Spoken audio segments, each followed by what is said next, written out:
price is one of these things. If you spend half a day there, you've got it. Yeah. We're good. It's okay, right. Okay. Yeah. Well, it'll be quick, but touch it's it. better than nothing. Yeah. Your fingerprints are on. No DNA on that paper, please. Yeah, they swore, you know, Hello and welcome to the South Burlington Development Review Board meeting for November 5th, 2019. My name is Matt Cota. With me is John Wilking, Jim Langdon, Don Filbert, Brian Sullivan. Joining us later on the phone will be Mark Baer. Also joining us with us is staff Delilah Hall and Paul Connor. Thank you for those in attendance and those of you watching online. Anyone who wishes to participate in the hearing should sign in the sign-up sheet, which is in the back, and provide their contact information. In order to be considered a participant, you need to fill out the sign-up sheet, speak during the public comment period, or submit comments in writing.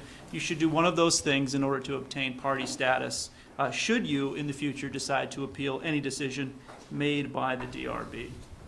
First item on the agenda is directions and emergency evacuation procedures. There are 4 exits out of this building, 2 exits here, 2 exits there. Should there be a need arise, please exit one of those buildings and meet in the south parking lot. Any additions, deletions, or changes in the order of agenda items? I have one in order to accommodate our vice chair, who was so accommodating to me when I had to be out for 2 meetings in October. I'd like to move the minutes to after announcements. Any objections to that from the board? Okay. Nope. Any other additions or deletions? Not seeing any. I would go to comments and questions from the public. If there's anything that you'd like to say that's not related to any of the agenda items, now would be your opportunity. Seeing none, I would go to announcements. Any announcements from the board? We are missing a board member, Frank Kochman. His smiling face is not behind the dais here tonight. He resigned. So we do have an opening. We will miss Frank. He was a valuable member of our board, but we do have an opening. The city council will begin holding interviews soon, I'm told. So if you have any interest in joining us up here, there are 7 seats, and right now we only have 6 DRB members. I have one other announcement. We live in a great city. We live in a great city. Like many people, Marla's not here, so she's not here to kick me under the chair and say, speed it up. Like many people, I moved here 7 years ago with my wife and kids because South Burlington offered parks, proximity to stores, great schools. But what it really has, what I found out this last 3 weeks, is great people. My son was hit by a car. He was on his bike on Dorset Street. It was a tough 24 hours for any dad or mom, as you can imagine. He's okay. He's okay.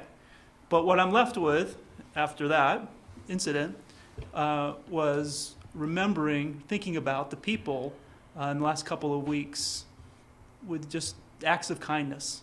Think about Will Boye, the emergency medical technician who rode with my son in the ambulance and then had the presence of mind to come back and talk to me and my wife and tell me about that experience and what it was like. He didn't have to, but he did.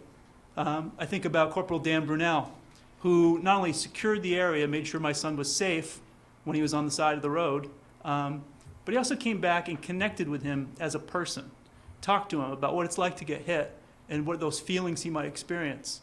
This is a police officer in my home having this experience with my 16-year-old son, who was just in a horrible bicycle accident. I think about Amber, the neighbor, who not only made the call to my wife to tell her some of the worst news you could possibly imagine, but then also picked her up because she couldn't drive to take her to the hospital and then made us dinner that night. I think about Tim, the city councilor, who managed to track down the bicycle in pieces, as it were. It might be a modern art piece for his wife, but managed to put it on our front porch. Think about Susan, who was in a car behind it, saw the whole thing happen, and rather than just, mutter and drive on her way, stopped the car.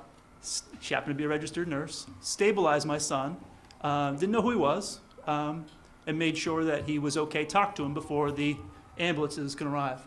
So, we devote 25 days a year, those of us here, to be in this room because we like it. We like thinking about our city and making it better. We devote countless hours to studying the proposals, reading the responses, the comments, and we do this because, well, I do it, because I think I can do it, and I want to volunteer for this city that I really do love, and I think is a great city. And it's a way I can give back. And that little bit of kindness people showed my family, I hope we all show each other, because we deal with contentious issues here in the Development Review Board. And we deal with contentious issues back and forth to the Planning Commission and the City Council. And I appreciate you listening to me, because that little act of kindness during that tough time in my life really reinforced the fact that we should all be kind to each other, even when we disagree with each other. And wear your helmets and pull over when you see flashing lights, because that's important too. That's it. May I say that we, the citizens, also appreciate the work that you do. I know it's not easy at times, but you're doing the best you can. Thank you very much. So we're going to move to minutes. Can I just make one other announcement?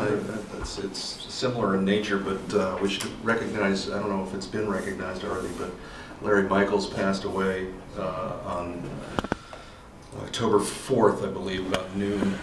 There's been a nice celebration of his life that occurred about a week ago. And I just wanted, he used to be in front of us on a fairly regular basis, so I just wanted to say that I miss him, and I hope you all keep thinking of him. Thank you, John. Appreciate it. And with that, let's go to the fascinating item number 10, which is the minutes from October 15th. Has everyone had a chance to read the minutes from October 15th? Are there any changes? And if not, I move acceptance. do we have a second? Second. Seconded by Jim. All in favor, say aye. Aye. Those opposed? And the minutes have passed. And I abstained.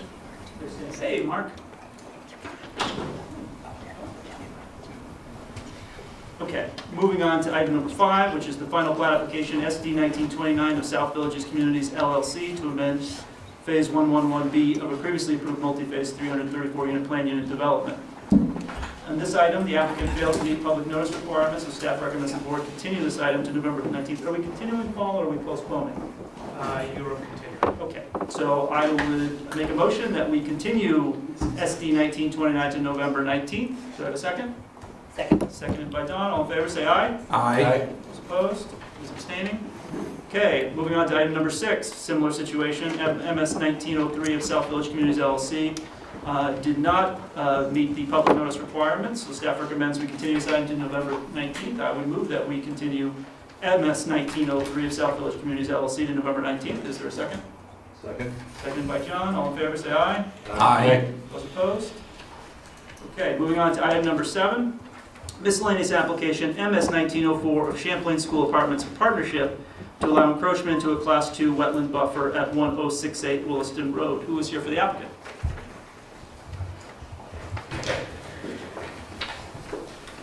Could you identify yourself? Yeah, Peter Smyer from VHB. Hi, Peter. How are you? Well, how are you? Peter, could you raise your right hand? You swear to tell the truth under penalty of perjury? I do. Thank you very much. Tell us a little bit about what you want to do and why you brought this miscellaneous application forward. So we are here. Our project is the Holiday Inn site across from intersection of Dorset Street and Williston Road. It's in the T4 form-based code district, and under the bylaw that's reviewed administratively. But we have a small wetland buffer that encroaches onto the site, and the site's essentially being completely redeveloped. Wetland buffer impacts are reviewed under the bylaw. They're reviewed by the DRB, and so we're here tonight with a miscellaneous application for those wetland buffer impacts. And essentially what you're doing, Peter, find my notes here, is we're moving a patio, right? Yeah, the Holiday Inn site itself is surrounded on the... Moving, not moving, sorry, correct my statement. Yeah, the site has wetland impacts to the north and a small wetland finger that comes up to on the east side of the site. The buffer zone, the 50-foot buffer zone from that wetland extends into our project area. Right now it extends into the area of next to the pool, but a patio and a lawn area at the site now. That area is going to be redeveloped into a parking lot with some landscaping adjacent to it. So the 702 square feet of buffer area in question is partially patio and partially lawn now. As part of the proposed project, it will be lawn and landscaping. So the concrete or whatever the patio is made of, leaves, and it's going to be grass, mowed grass, or is it going to be? Mowed grass, plantings, and trees. You guys have any questions from the board regarding this? I didn't get a chance, I'm sorry, I didn't get a chance to review the packet in detail. Has the state signed off on this? We did. We received our Vermont wetland permit yesterday. I forwarded it to staff yesterday.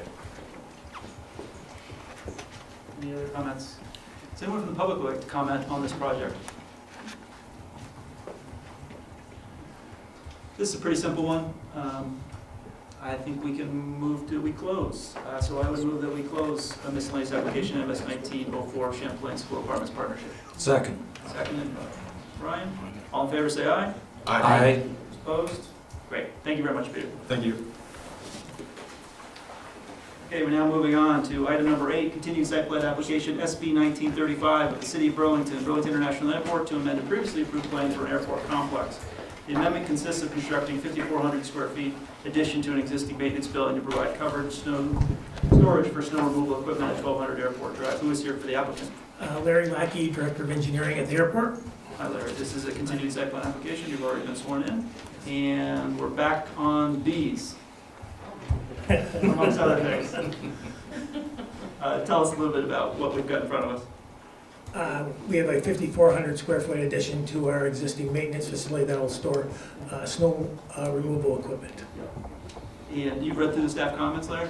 Right. So let's step through those with you. Number 1, staff considers that in order for the proposed, we're talking about using beehives, am I getting my terminology right? Beehives and pollinator plants Correct. on top of the roof garage, which we discussed at the previous meeting. And according to staff, the staff comment says, considers that in order for the proposed hives and plants to be considered as contributing to the required minimum landscape value, the applicant may not obtain an agricultural exemption from local regulation for proposed hives. Staff recommends the board include this as a condition of approval. Is that, That's fine with that's us. okay? Yep. Moving on to staff number 2. Staff recommends that the board require the applicant to provide evidence of the proposed beehives and pollinator plans. Pollinator plans will be designed and managed by a qualified professional prior to issuance of a zoning permit. We're okay with that. You're okay with that? Great. Yep. Number 3, staff continues to recommend the board include a condition requiring the applicant to submit an overall plan for future landscaping at the airport as part of the next application requiring additional landscaping for the property. That's something we've talked about on the board. But anytime there's an airport issue that comes up, talking about the overall plan and wonder if you can comment on that comment. Right, and just so you know, we anticipate in the next couple of months coming back before you for a much larger project, so we'll be ready with that then. So, Right. General feeling, if I have it right, Yeah, piece feel is not ideal. The issue is that we now have plantings that are related to the airport that are on off-site site properties. And we forget which ones were required for which, and so, I mean, frankly, it's too confusing. okay. So we need a flow chart or a plan that gets updated. And we plan on developing that. We have, to, like I said, we'll be prepared for our next application, with that document. That's great, thank you, Larry. Number 4, staff recommends the board require evidence of coverage under the wetlands general permit prior to the issuing of the zoning permit. Okay. Great. Is there any other comments from the board regarding Yeah, that? so the bees, beehives tend to lose about a third of the hives per year. Do we have a requirement that they, I don't know, bring in new queens and, well, I mean, you're gonna have to maintain, but whether you like it or not, certain situations happen and beehives die. So are you committing to keeping a certain number of hives? We will be. We are working with a couple of groups right now to manage the rooftop garden and the pollinators and plants. So we'll be having a full plan soon on all that. I think it should be a requirement of, I mean, if there's X number of hives, and I don't know what X number of hives is, if there's 10 hives, there should still be 10 hives even after 3 of them die next winter. There should be a plan to modify their plan. They'd have to come back before if they wanted to have less hives. Well, what I'm saying is that the insects die, and, you know, you've got to have a plan to put in place to keep them, We don't to want- buy new hives. We don't want 6 months of bees. If this is gonna be a thing, we want a plan to keep them there. So you want you want a commitment that they replenish Yeah. the bees. That they- Well, wouldn't they have to come back if they had it for 6 months and for whatever reason they said, well, that was a mistake? They'd have to come back and amend their plan. Is that right, Paul? Yes, I think what John is saying is that the hive itself could continue to exist, but you want the bees to be in I want the hive. bees to be in the hive. You don't want to be in your backyard. But you say that you're working with an expert who's gonna develop a plan for Yes. this, Yeah. for how to maintain the viability. Would you be Right. okay with the condition that Sure. prior to the issuance of the zoning permit, they must demonstrate through this expert what the ongoing plan is to retain a thriving colony? Sure, I know nothing about this other than the fact that they die. And would that be Yeah, that's cool. Yeah. I think it's a unique feature for our airport, certainly. Maybe we'll get more traffic from it. Who knows? Air traffic. Are there any other comments from the board?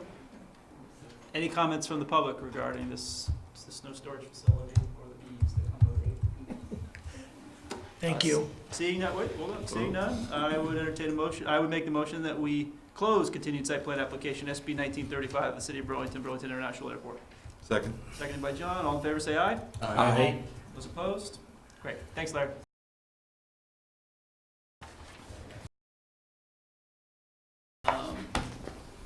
We now move to item number 9, continued final plat application SD 1927 of Dorset Meadows Associate LLC for a planned unit development on 2 lots with 1 single-family dwelling. The planned unit development is to consist of 94 single-family homes, 24 dwelling units in 2-family homes, 35 dwelling units in multifamily homes, 1 existing single-family home, conservation of 15.8 acres on-site, and conservation of approximately 55 acres off-site through the purchase of 68 transfer development rights at 1505 Dorset Street. And as the applicant comes up, there needs to be a little bit of a prologue, which is unusual, but I think is necessary in this case. So the first is to say, welcome, Jennifer. Thought you could get rid of us. Jennifer, when her term expired, she decided to leave us, but we managed to convince her to come back just for items in which where quorum is an issue. We need 4 people here. We have 7 seats on the board. We need 4. We have 1 person that has resigned. That's Frank. We have 2 individuals that have recused themselves. 1, Brian, because his law firm is connected with one of the interested parties, and John, who is an abutter, who is participating as a member of the public, which of course is his right to do. But we are down to 4, and so Jennifer has come in to help us. You can't leave. Of the concern that we might have to leave. Now, Mark, another explanation, Mark has what we call in the business a hard out at 8:30, so he is going to be here until he has to leave, which is understandable. Which is an hour, which we normally say any agenda item we sort of limit to an hour. Yeah, this It's might an be- unwritten rule. Yeah, well, when you were chair, Mark. That's a long time ago. Yes. So I can't promise that will be done. Yep. In which case, 3 things could happen at the end of the night. And I apologize for this long prologue, but I think it's necessary, and I apologize to the applicants that we had to delay it, but that's just the way things go. So 3 things could happen. 1 is that we could close this application, in which case we'll hear no further testimony, and we'll have 30 days to review it and make a final decision, which will review all the evidence, all the comments, everything we've heard up until now. That's one thing that could happen. The other thing that could happen is we could say, well, let's continue it for the purpose of making sure Mark, who has to leave at 8:30, can review anything that he missed, the videotape and minutes and whatnot, and have an opportunity to ask questions. We could also continue it for a very specific reason, because we didn't hear all the evidence that we wanted to hear. We asked for changes that we needed to see, or we didn't get an opportunity for whatever reason, fire alarm went off, to hear from the public. So that would be another reason why we continue it. Okay? I'm sorry, I'm going to talk a little bit more. I apologize. So where we are right now in this project, some of you have been paying very close attention, others haven't. So forgive me for those of you that have been following along, but this, I think, needs to be said. We are currently at the final plat stage of review. In this hearing, the applicant describes the project, and the applicant and the board will step through the staff comments considering the proposal's conformance with applicable land development standards. I will invite public comments after the fact, and all questions and statements should be directed not at the applicant, but at myself, who's the board chair. I discussed whether or not we were going to, what's going to happen after we hear testimony and public comment. And the decision will be mailed to the applicant and to those who have identified themselves as interested persons. That's why it's important to sign in on the sign-in sheet if you haven't already. If no appeal of the board's decision is made within 30 days, any decision made by us is final, and the applicant may proceed with the project, but for, and this is an important thing because we're going to talk about all the different things that we can and cannot do. Excuse me, Paul. You're here to fact check me. But as I understand it, again, volunteer who have learned a little bit about this process over the course of the last 3 years. But there's a great story. There's a great, there's an accurate, a concise history of this project in the master plan. And I'm just going to read snippets of it because I think Marla or Paul or Delilah, whoever worked on it, did a very good job describing it because it is a complicated history, and it has significant relevance not just for this project but for the city, I believe. The permit history: the project received preliminary plat and master plan approval on June 28, 2019. The approvals were appealed to the Environmental Court on July 26, 2019. The Environmental Court issued a stipulated order of dismissal without prejudice on September 27, 2019. This order states that the appealing bodies may raise all matters raised in the original appeal in an appeal of the currently pending application, which is SD 1927. It's the final plat. The preliminary plat and master plan stipulated certain matters to be reviewed further and decided at final plat. The role of the DRB now, here at final plat, is narrowed to those issues not yet decided at preliminary plat. So new things that have come up since then. Those topics reserved in the regulations for the final plat. Changes or modifications in the plans from the preliminary plat submission. We have 2 new members since the preliminary plat, Don and Jim. They have full authority since they're reviewing final plat from the beginning. I'll be asking the applicants to swear in because this is the start of a new process. We talked about Brian and John and Frank and Jen ably subbing for us. We appreciate your efforts. Thank you.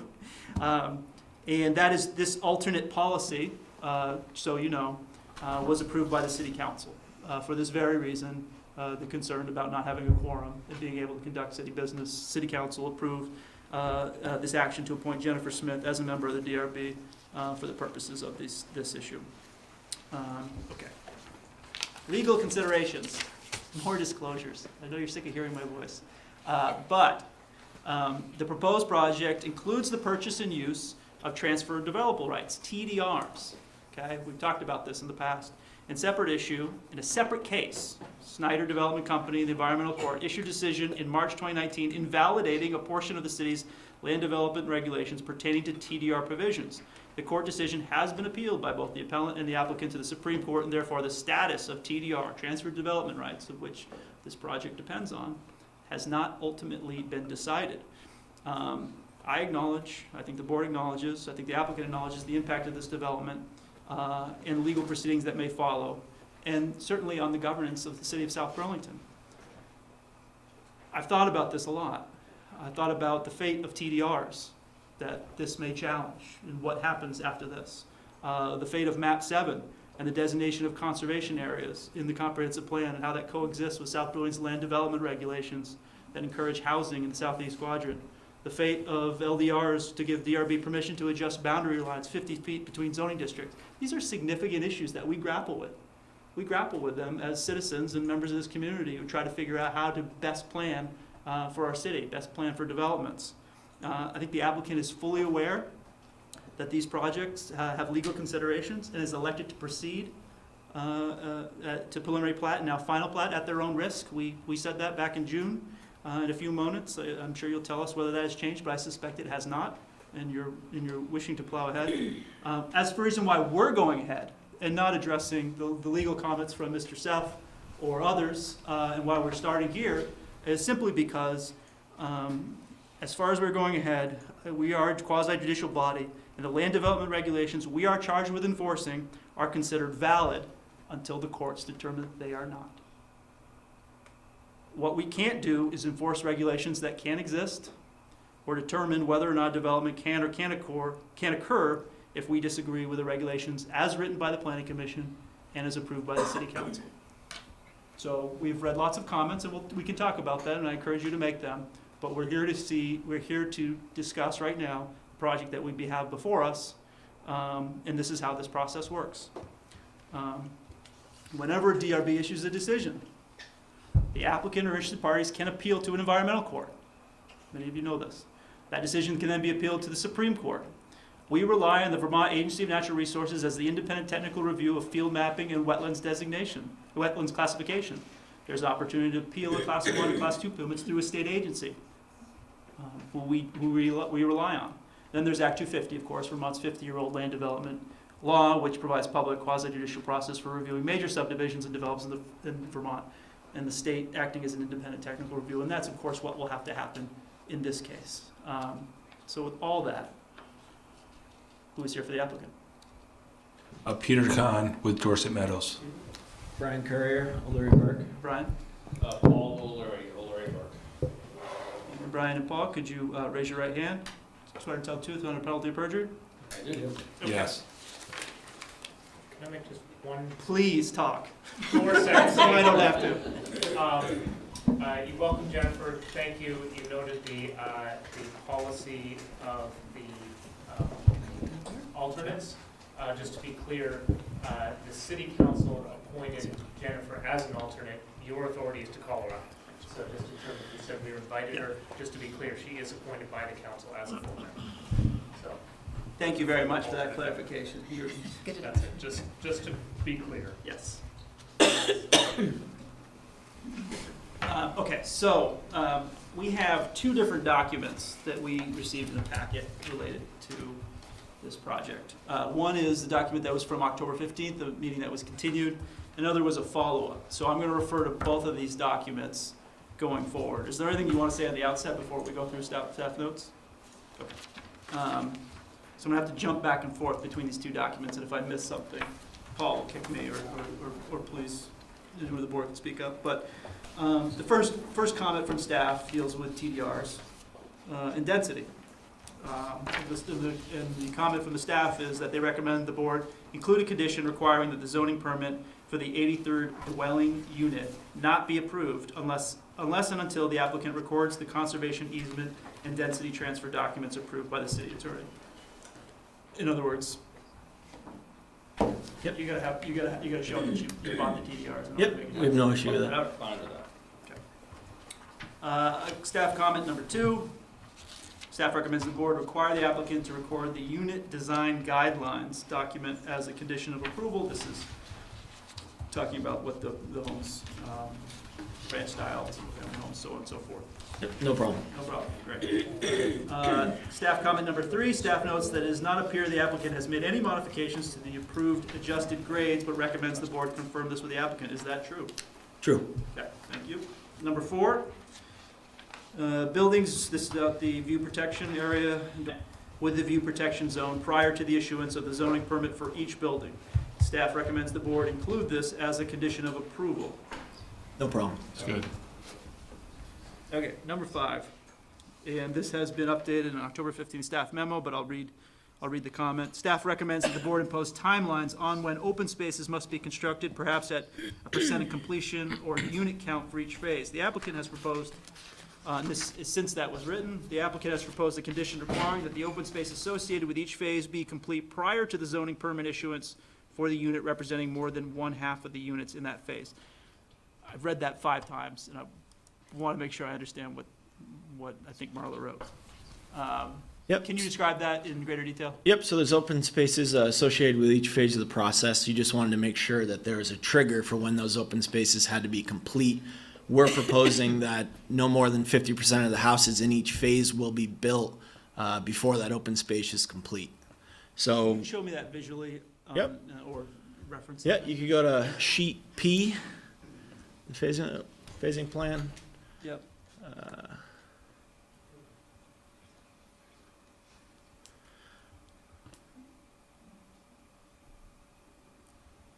It's probably at the beginning.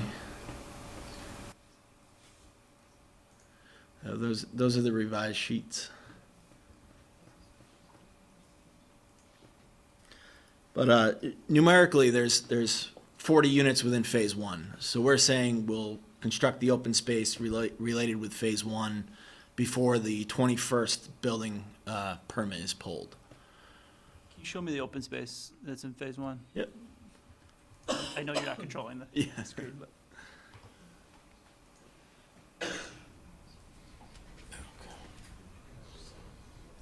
Yeah, so that's supplemental. Go back to DRB packet. Yep. From October 15th. Yep, so it's probably, maybe she didn't carry over what was there previously. Yeah, whatever was in the October 15th folder would be fine.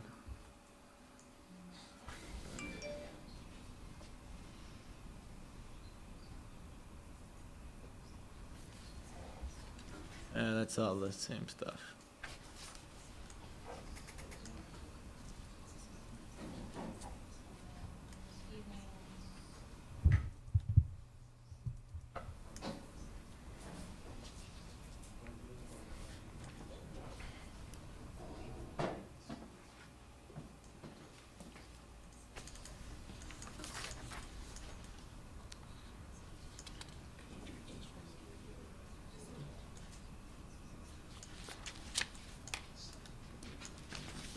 Cheats.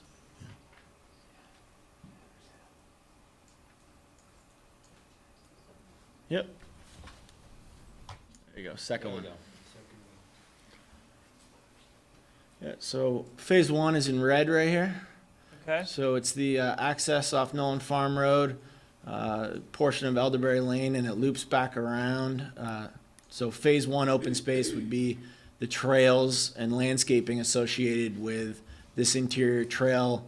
There's another trail there. There's another one here.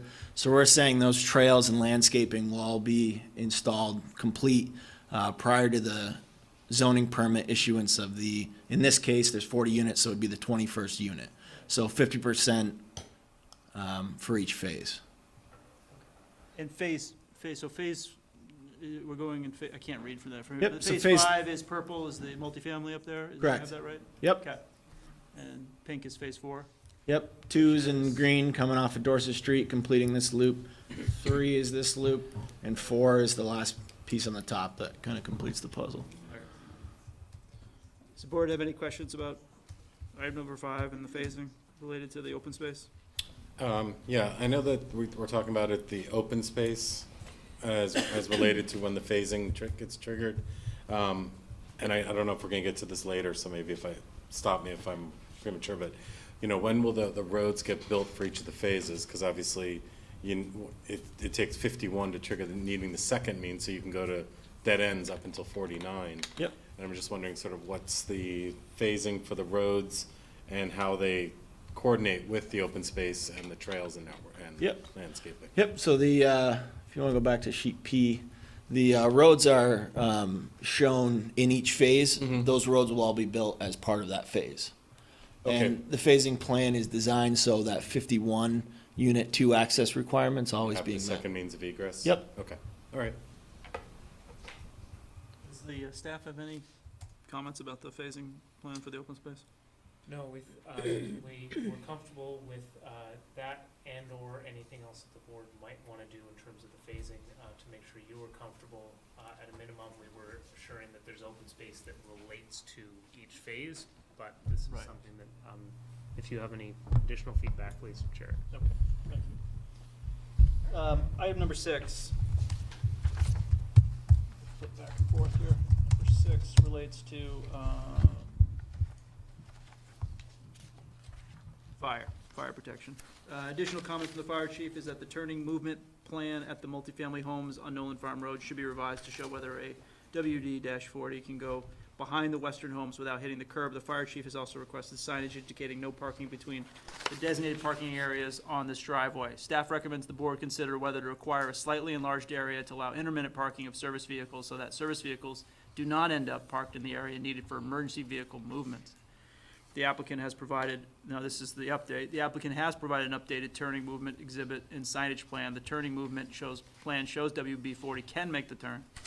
Staff considers the signage is not in the location the fire chief indicated. It should demonstrate where the fire chief requested signage at the hearing. Can you do that now, or have you done that already? Show them what the signage is? We were going to propose to do that as a condition of approval. Okay. Staff considers amending the signage can be the condition of approval. The applicant has indicated the staff that the driveway segments in front of each garage are sufficiently large to allow parking of service vehicles. Seems like problem fixed, right? Yep, yeah, we're good. Now we move on to item number 7, back to the original document. Stormwater Services recommend, this is what we ask every applicant. Stormwater Services recommends DRB include a condition requiring the applicant to regularly maintain all stormwater treatment and conveyance infrastructure. No problem. Good. Number 8, Public Works Director reviewed the plans and indicated by email on 10/10/2019 he has no additional comments. Still true, staff? Still true. All right. Item number 9. Excuse me. Yes, 9. Staff recommends the board discuss with the applicant whether to require the applicant to clear a pedestrian path within the proposed easement. On one hand, the easement dead ends at a different property, which is controlled by the applicant, which may create conflicts.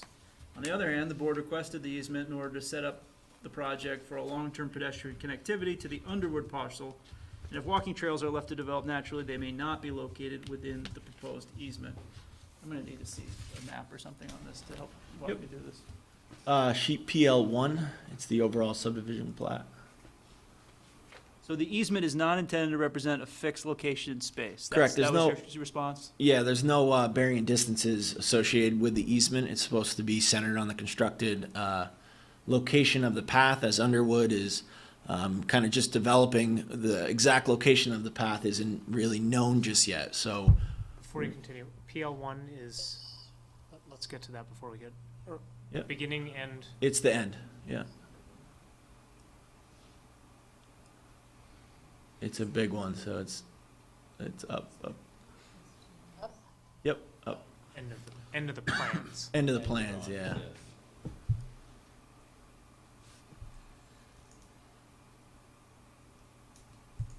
Oop.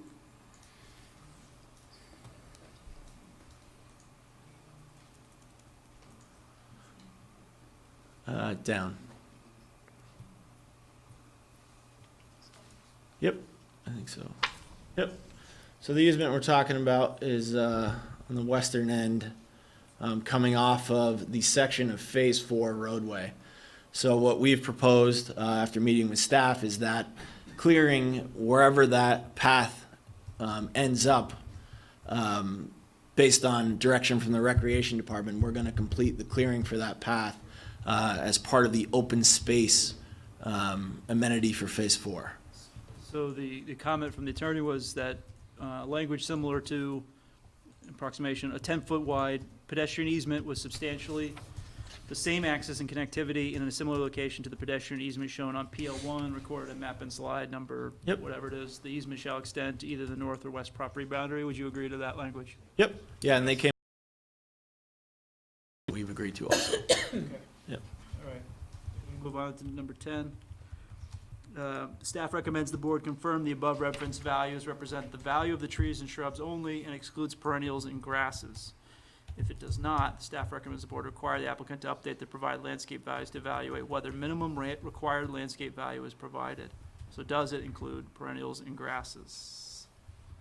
It originally did. We revised it to remove perennials and grasses. So a revised landscaping budget has been submitted, and it's still about twice the required amount. It's $150,887. Yep. That's the requirement. The actual landscaping budget is the $293,000. Oh, I see that. Yep, Yep. I see that here. Yep. Okay. There's no other comments about that. Moving on to number 11, staff recommends the board require the applicant to bond for the total of $291,600,000 landscape value if this is the value the board considers necessary to meet the landscaping requirements of 1306. Staff recommends the board give the applicant the opportunity to provide a breakdown of landscaping costs by project phase in order to allow the landscape bonding to run by phase rather than overall. Staff continues to recommend the board require the applicant to bond for the full landscape value The applicant has provided the following breakdown of landscaping value by phase. Phase 1, 58,000, phase 2, 74,982, phase 3, 49,746, phase 4, 35,454, and phase XX, That's the townhomes on Nolan Farm Road. 75,808. Why are we calling it phase XX? Because it can start at any time. It's 1, 2, 3, 4, and then the other one can start at any time, and it was approved that way because there's limited public infrastructure associated with it. So this is the multifamilies on Nolan Farm. Is that what XX is? Yes. So No, it's just- not dependent in sequentially like the other ones?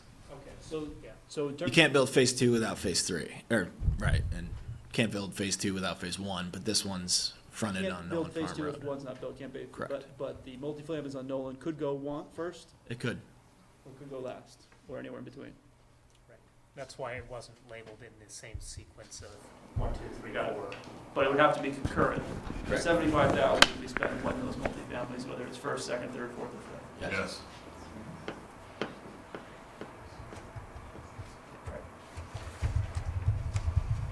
If no comments, number 12, the city arborist provided comments on the plans in an email dated September 3rd, 2019. It appears the applicant addressed these comments in submission on October 4th. Staff has forwarded the revised plans. City arborist anticipates receiving confirmation by the time of the hearing. Have we received confirmation? Yes, we have. City arborist indicated by email that their comments have been addressed. Thank you for addressing the arborist comments. Number 13, staff recommends the board review whether providing landscaping meets the screening standard of 1306C. This is regarding utility improvements, transformers effectively screened, what Green Mountain Power wants, and what the developer wants, and what we want. Staff recommends the board consider whether to accept the applicant's proposed screening. What are you doing for screening for the utility cabins? Yep, so it's, if you want a visual, it's L205. On 3 sides, we're proposing evergreens. Green Mountain Power requires 5-foot separation for any woody vegetation. And 3 sides, right? On 3 sides and 10 feet in the front. Is that So- your recent submission? Yeah. It'd be in the supplemental stuff we were in before. So we're doing evergreens on the 3 sides. We're allowed the 5 feet separation, the 10 feet in front. Because the utility cabinets are pretty close to the right of way, there's not 10 feet there, so we're proposing ornamental grasses in the front to satisfy the screening and Green Mountain Power. Okay. Any comments? Staff, is that look right?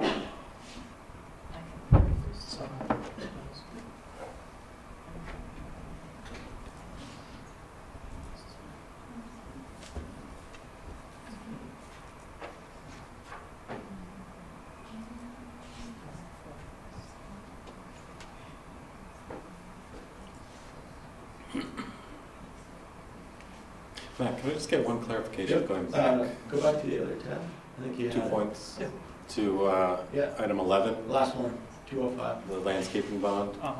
I just have a quick, it's minor, Bottom trivial, left. but the total landscaping budget's 293,990, but the staff comments have total bond of 291,600. Is that an error, or is there a reason that it's slightly lower for the bond over the? Bonds 291,600, and what does it add up to? 293,990. And that's also each of the phases adds up to 293,990. I think there might have been a slight discrepancy. You rounded off the bond? When we got rid of the grasses and shrubs, I think she might have cited what we had been previously proposing. Okay, my guess. so if we could have staff reflect that the bond amount will be the total amount. Yep. Just the extra. Thank you for Yeah, catching that should be math the there. 293.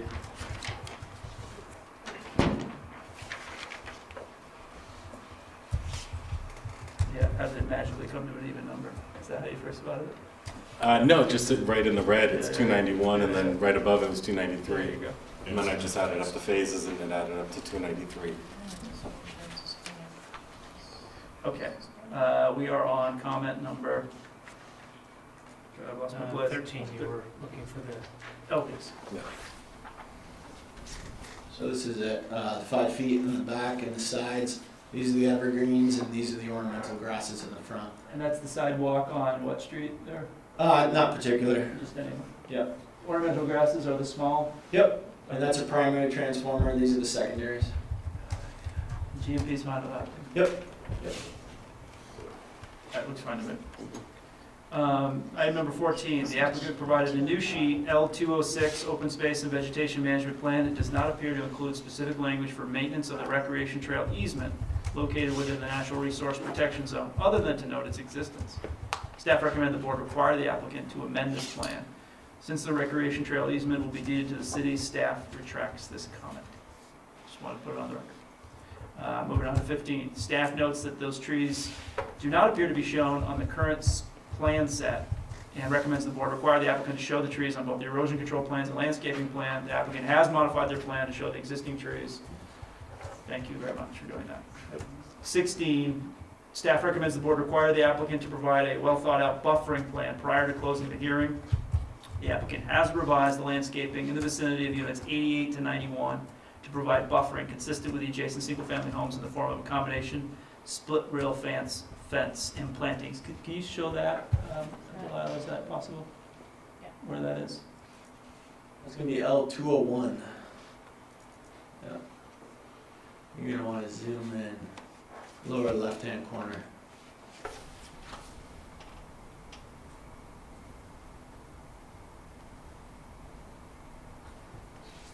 So what we did was we took the split rail fencing and planting combination we have along all of these lots, and we just continued it along the back of 88 through 91. So it's a combination of split rail fencing and plantings designed so there's no accidental creep. They are condos, so we don't expect the same as you'd see in a single-family home, but it creates a hardscape end, and it's also passive enough where somebody could walk through and get to the trail that's going to Underwood in the future or something like that. I mean, when you say condo, you mean that the grass will be maintained by the HOA? Or Yes, the condo association will have their own. There's a number of duplexes and townhomes that will have their No own. rogue mowers out there expanding their lawn? Hopefully not. Okay, yeah, because, and back is the natural area Correct. that is owned by the. It's open space. It's just open space. Yeah. We're moving on to item number 17, which is in this packet, original packet.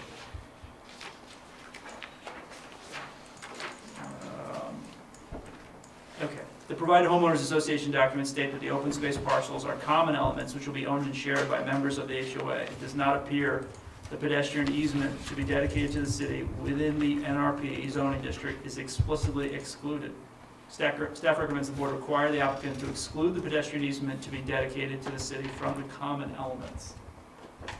And we have no problem revising our HOA docs to state that they'll explicitly exclude the pedestrian easement. Thank you for doing that. We'd like to do that as a conditional approval if possible. Yep, sure.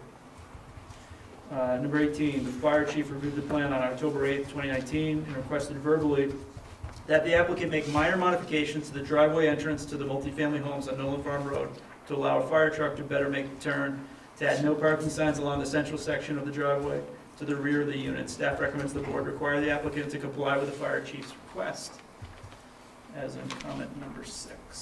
See comment number 6 above. This is, choose your own adventure here. Number 6 above.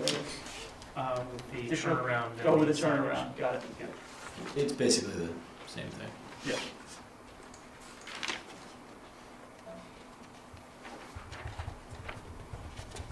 Okay, we're requiring you to comply with the fire chief. Yep. Got it. Staff recommends the board, number 20, staff recommends the board discuss the applicant on a timeline that provides a final date for the application of the roadways in the final phase. This gets back to Mark's original question, which maybe we can elaborate on more. If the applicant does not meet the agreed upon timeline, staff recommends the board include a condition requiring the applicant to reapply for final plat approval for any of the phases which have not yet been issued their first zoning permit. Okay, and there's a long response here. Maybe you could talk a little bit about that while Yeah, I can give a quick summary. So our original proposal was to hinge the next phase on the warranty period or acceptance of the previous roadway. That seemed a little loose for staff, so we amended our proposal to tie the next phase zoning permit to the issuance of the previous phase. So when you pull the phase 1 zoning permit, we have 5 years to pull the phase 2 zoning permit, and this is roadways we're talking. Right. And then 5 years for phase 3, 5 years for phase 4. And then goes into a little more detail. We're proposing 18 months once we've gained final approval to pull the first zoning permit for the project, once all appeals have been exhausted. Paul, help me out here with this one. What is the staff's opinion on this solution? So just to summarize, 18 months from the conclusion of appeals would be the first permit. Yep. And then for each phase, 5 years from the start of the prior one. So at a full length, that could be the last phase triggers on year 15 or year 16. Yep, 1 to 2, 2 to 3, 3 to 4, so 3 5s. It's a little longer than some of the other ones. It is a project that has a lot of self-contained phases. So what would explain to me when we would require them to reapply for final plat approval if they were to go ahead? So it could be at any of these trigger points. So let's say they get their first permit within 18 months. Okay. And then 5.5 years go by. Right. Before they start phase 2. Then they would be able to build out phase 1, but they'd have to come back in for the rest of it. Okay. And then subsequently, if they get to phase 2, then they would have to come back in for the rest of, for 3 and 4. So the 5 phases, we could be talking about 25 years of construction, would they be, without having to reapply? 20 years. 24 and a half, 20 years. 4 phases or 5 phases? I guess with double X, then yes. 25 years. Well, less than 25, if you waited Right. on the 364th day, Okay. but it's probably not gonna happen. Or not. So did I have that right? That is, I believe, that is accurate. Is that your understanding of it as well, as to what you're proposing? Yep. Okay. Did I? To be clear, we're only talking about zoning permits for the roadways. We're not talking about building lots. Right. But you need the roads. Right. Right. But there could be, phase 1 building lots that aren't. Right. Jennifer, thank you for telling me that I skipped one. Number 19, I'm going to go back in time to 19. Staff recommends the board review the proposed lighting at the entrances to the interior open space and make a determination on whether lighting should be provided. Staff does not consider the change at the driveway at Nolan Farm Road to be detrimental. The comment also applies to the SEQBR sub-district. What's the proposed lighting? Yep, if you want to go to sheet L301. Basically, there's lighting standards for roadway crossings. And we have lighting proposed at each one of those crossings. What kind of lighting are we talking about? Just street lighting. Street lighting? Yep. And the interior trail network that's associated with all the open spaces has a light at every entrance because that's where there's roadway crossings. Now there's 3 places on Elderberry, the main roadway, where there's not a crossing. So what staff is asking is if the DRB wants to see lighting at those 3 trail heads, so to speak. We're not necessarily in favor of it. We think purposefully making the trails, usable at night might not be the greatest idea, but as I said already, most of the trailheads are lit. So the plan now just has the trailheads lit, but nothing else. Right. And I believe that's what the comment is referring to. Brian, which plan sheet is that? 301. Certainly like to Yep. get from. So you got, I don't know. so where all these interior open spaces connect, most of them there's roadway crossings. So if you start here and you go through this open space, there's a crossing here and that's why there's a light. There's a crossing here, that's why there's a light. There's a crossing here, that's why there's a light. In 3 spots, here, here, and here, all on the main road, Elderberry, there is not lighting at the beginning of the trail networks. So staff is asking whether or not the DRB Yeah. wants to add lighting there or not. I don't have a strong opinion either way right now. I don't know if the board does. I'd certainly like to hear from Bike and Ped, what they think about it, but otherwise put a pin in it right now, unless there's some other I'd comments. like to hear from Bike and Ped only because my personal opinion is you have them at other places. Why would we miss those areas?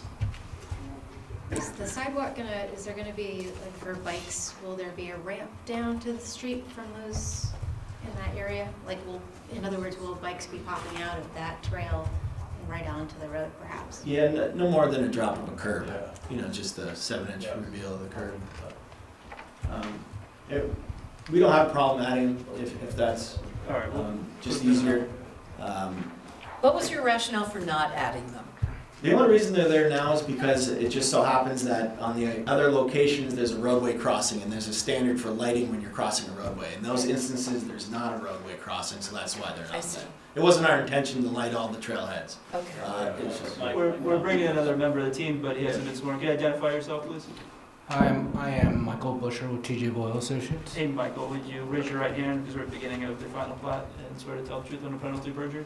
I do. Okay, Michael, do you have anything else to add about regarding the lighting for the trails? So lighting is done under the ISNA standards, and there are different standards that you use for continuous roadway lighting and for isolated intersection, non-continuous roadway lighting. So the point here is that we're not really concerned about the lights of pedestrians going back in. What we're really concerned about are pedestrian vehicular interactions. And that's what the lighting is all about. So we have two scenarios.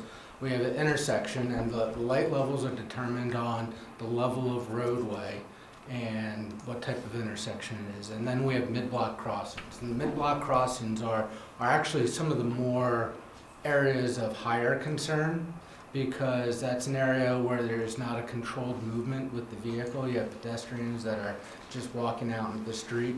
So in the areas where you see lighting, where the trailheads are just coming in the middle of a block, where there's no intersection, it's actually pretty high light levels. Where there are no connections between the sidewalk and the actual curb, there's no lighting. And the light is not actually really concentrated on the sidewalk, it's really concentrated on the intersection crossings. Yes, Paul. Mike, can you reiterate, why exactly with the second road from the left, there appear to be lightings at the pedestrian-only crossings where there isn't an intersection, but then not on the main road? Could you, where? In the sort of, the piece that looks like a lemon there, right there, why those ones, and then why not on the main road? I 'Cause those don't believe appear to be I built believe across that the at that location, there's a path on either side. Yeah, they're mid-block. They're mid-block cross, those are And then- mid-block crossings. But what about further, is that not a mid-block right there? No, that's not a crossing. You go this way, and down, and across. But You why? could go across, but there's not a crosswalk. But I'm saying, why would you do that? Because I was looking through, and that's the only place in the entire development where you have pedestrian pathways on either side of the street teeing in that doesn't have an actual crosswalk. I think it's due to that this is the main road in the development, trying to limit the amount of crossings there. But, okay, I'd really like to get Bike and Ped to comment, I think because that's a great I think you have one further up, exact same condition, people are gonna cross. I think that was necessary for the block size. It was, that's right. What do you mean by for the block size? There's regulation upon how long you can go in the southeast quadrant before you need to create a block. In this instance, we're creating the block with the pedestrian path, because there's no space for a road. Whereas a further path down, we don't. Further down, we're making We a have block a block. connection with an actual road. Originally, we never had this. We added it later on. In order to. We're absolutely fine. I'm counting just 3 lights missing. Or I think 3, I see 3. 1, 2. So why don't we just do the lights? We'll do the lights. Well, and I guess I either do it or get Bike and Ped to weigh in. I'd like to see an actual crossing where you have the two that sort of come together and then you expect people to go up, around, and down. Yeah. You know, where you have it everywhere else, you have an actual crossing, especially like in the upper left, you know, where you've got the concentration of duplexes. You have a series right next to each other that would follow the same pattern language as having the ones that aren't currently lit and aren't currently connected. And this is a secondary 20-foot wide roadway. There's no houses on it. So we didn't mind doing multiple crossings there. Every time you have a crossing, you have bump outs, as you can see here. If we had a crossing here, we'd have a bump out right here, one lot, then another bump out for the other crossing right there. Just the same thing here. We'd have a bump out really close to another bump out. It is the main road, the collector roadway. What's the purpose then of the little final strip with the little cul-de-sac bike path across the street from that, where there is no lit area? This Yeah, one? that. I think it's just the proximity of the two. There's sidewalks on both sides of the street. No, I'm talking about that little piece that sort of dead ends as a cul-de-sac. Yeah. Yeah, so that's tied onto the recreation path on that main road. It's not intended to connect to the interior. It does on the north and the south, but it doesn't. Just be a lot of crossings close together, I think was the idea there. Correct me if I'm wrong, but I believe that part of the reason why that is an open space there is because if you looked at one of the plans that show all the green connections, there was a request to create a continuous sort of greenway from natural areas to natural areas. And as part of that, there ended up being a path over there. So I sort of agree with you. Until you know, to have a pathway. It's an anomaly in the It's a development. little bit of an awkward situation. You're battling, having too many crossings on the. I mean, I guess my personal opinion is I'd rather either see that little connector piece go away and just leave it as natural green space, so that, or I'd rather have a pedestrian crossing, because just like every other place in the development where you have two paths that sort of butt together has a crossing. I think right now it's sort of like, it's in conflict. It's inviting people to cross at an That's exactly right. undesignated crossing. I'd say either get rid of that little stub of a connector that's pretty much breaking up a green space, or put a pedestrian crossing and really treat it like an actual path. And we'll gladly comply with the pleasure of the board on this issue. We don't have strong feelings either way. If you'd like us to eliminate that, we'll gladly eliminate it. If you'd like lighting at the other crossings, we'll gladly have that. Are there any unintended consequences of adding additional lighting?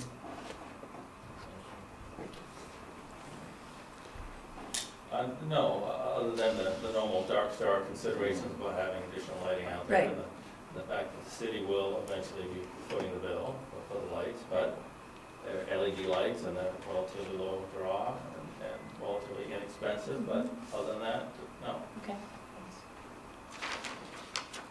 If there's nothing further, that was 19, we did 20, now this is 21. Staff recommends the board require the applicants to propose timeline include a maximum number of units which can be built prior to the completion of the amenitized open spaces, the playground, the basketball court, trail network.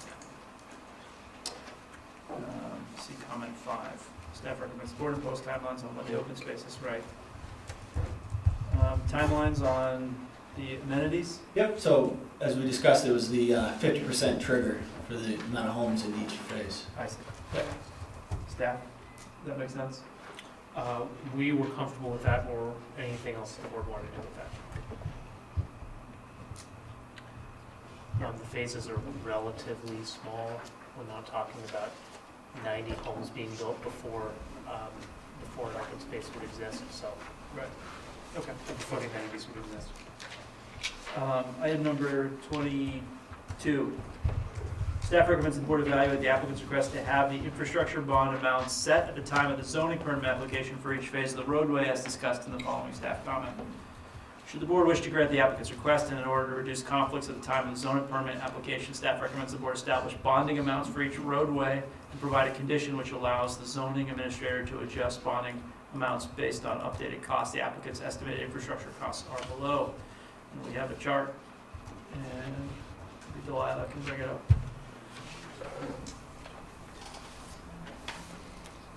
Yep, so we provided a high-level construction cost for each phase. Obviously, construction costs can change significantly as time goes on. Yes. So the way we've done it in the past is when we go to pull a zoning permit, we come with an estimate from a qualified contractor, and that sets the bond amount. So what staff is saying is that we can use our high-level estimates as a starting point and then give the zoning administrator the ability to adjust those values as they see fit. At the time of the permit application. Correct. That's agreeable. Yep, we're fine with that. Staff, any other comments regarding this? Hang on a second. Just frozen a little bit, oh, sorry. Another way.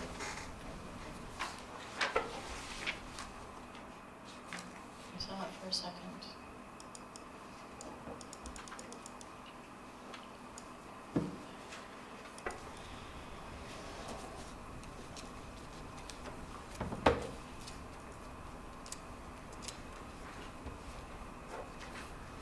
Was that in the It's in the supplemental? 50, it's in the. Oh, It's in the original. Yeah. 7? Yeah. Yes. There you go.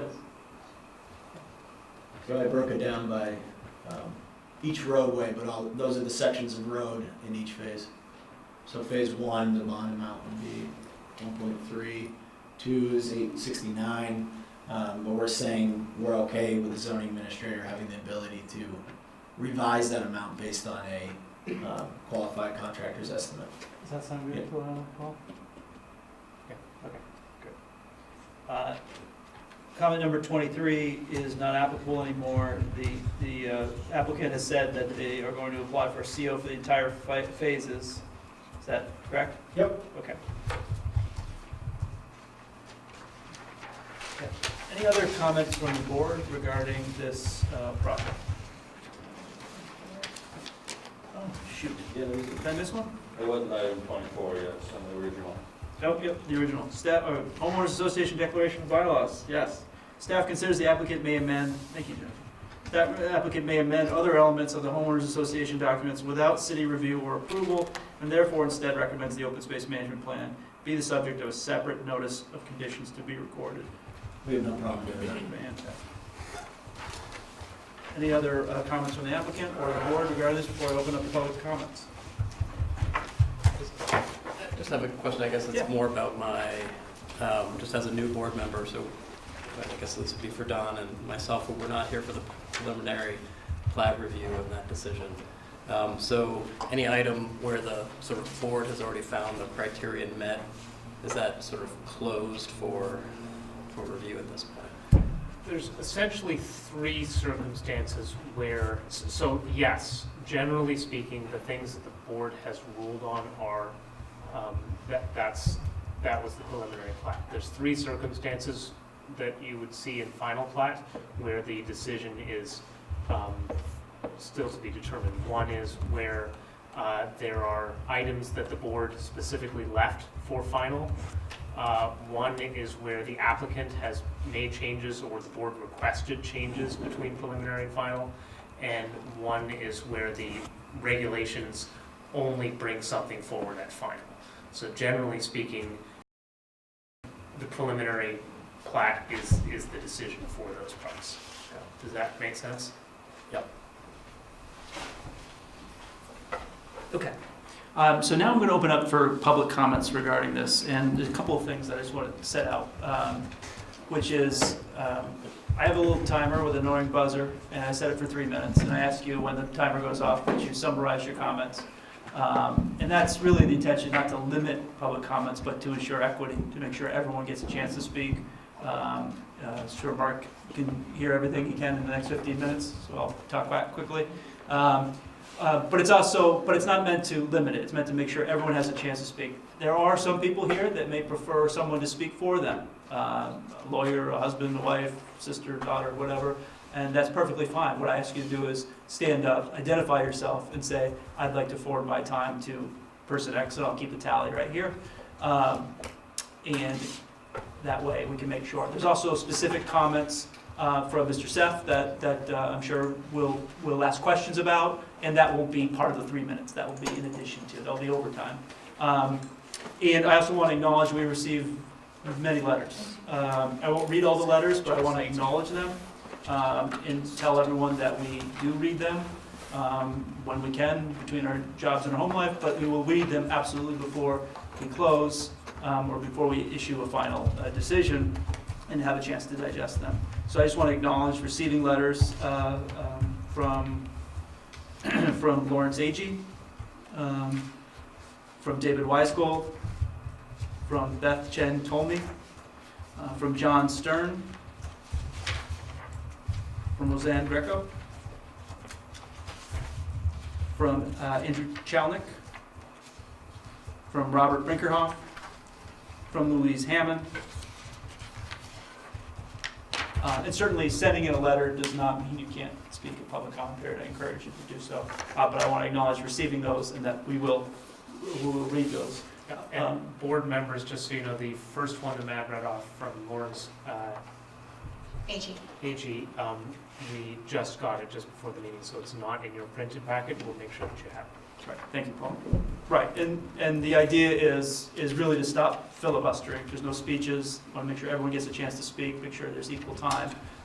But if we have questions and you want to answer them, that will be in addition to the 3 minutes allotted. So this is really sort of loose. I ask you to come up to the board and to come up to the table and address me rather than the applicant. And if there's any specific questions that you have for the applicant, we'll decide whether or not to ask the applicant at this time or at a later time. So who would like to speak first? Raise your hand. Go ahead, come on up. Calculator on my timer. Stand or sit?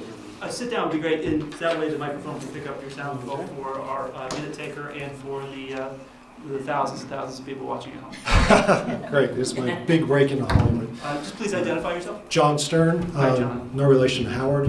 Sure. Thank you for this time to speak. Great, thanks, John. This is more of a comment. I don't really know what the question is. There have been some sightings of a mammal called a marten in that field. Sorry, called a marten, M-A-R-T-E-N. Okay. The marten is on the Vermont endangered species list, and it is subject to protection according to the rules of endangered species in Vermont. I don't know if anybody's examining this issue or what the plans are to deal with this. I just wanted to raise that as a concern. Thank you, John. Thank you. Appreciate it. Did they come? Come on up here.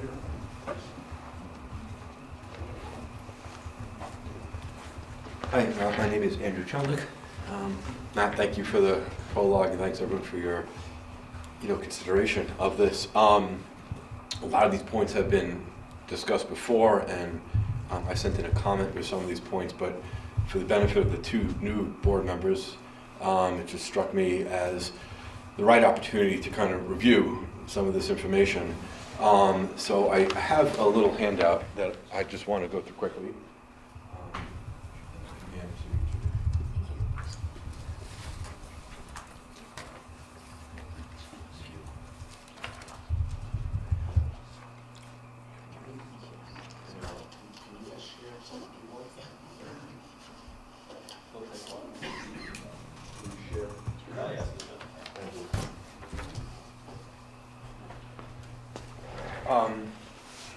I just want to make a few points, and Matt alluded to some of these in his opening prologue, and I thank him for that.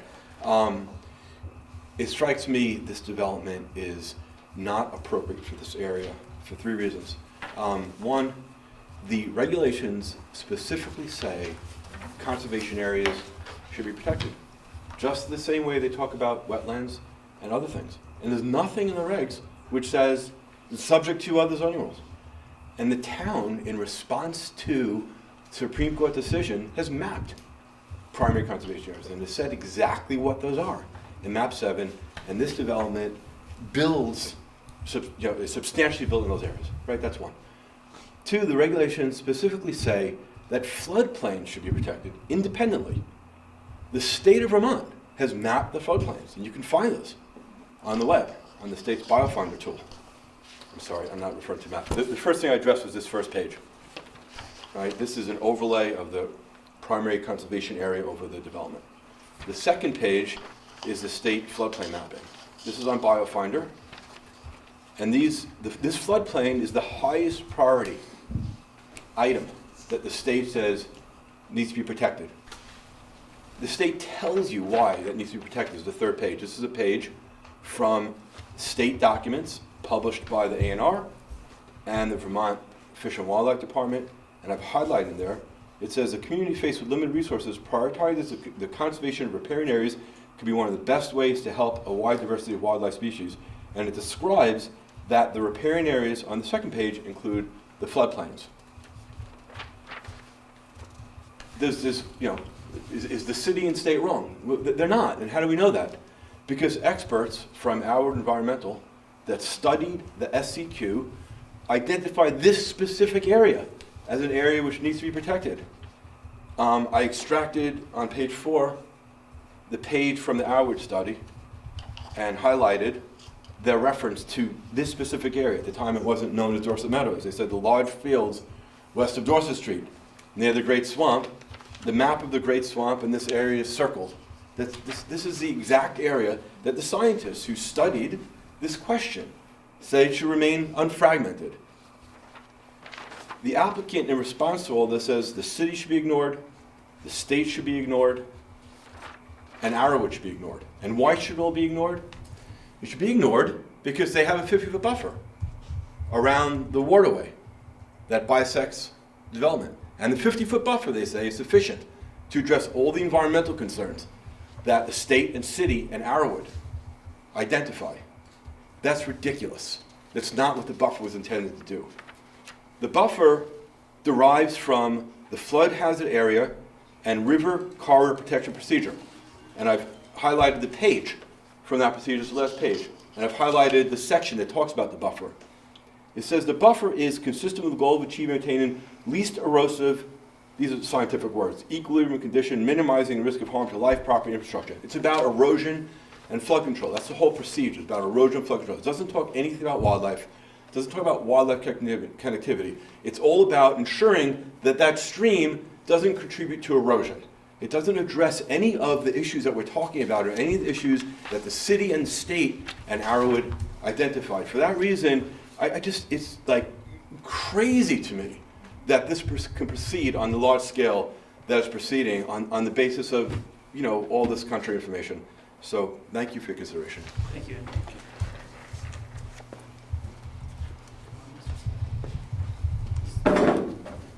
Thank you, Mr. Seff. Is there anyone here that would like to volunteer their time to Mr. Seff?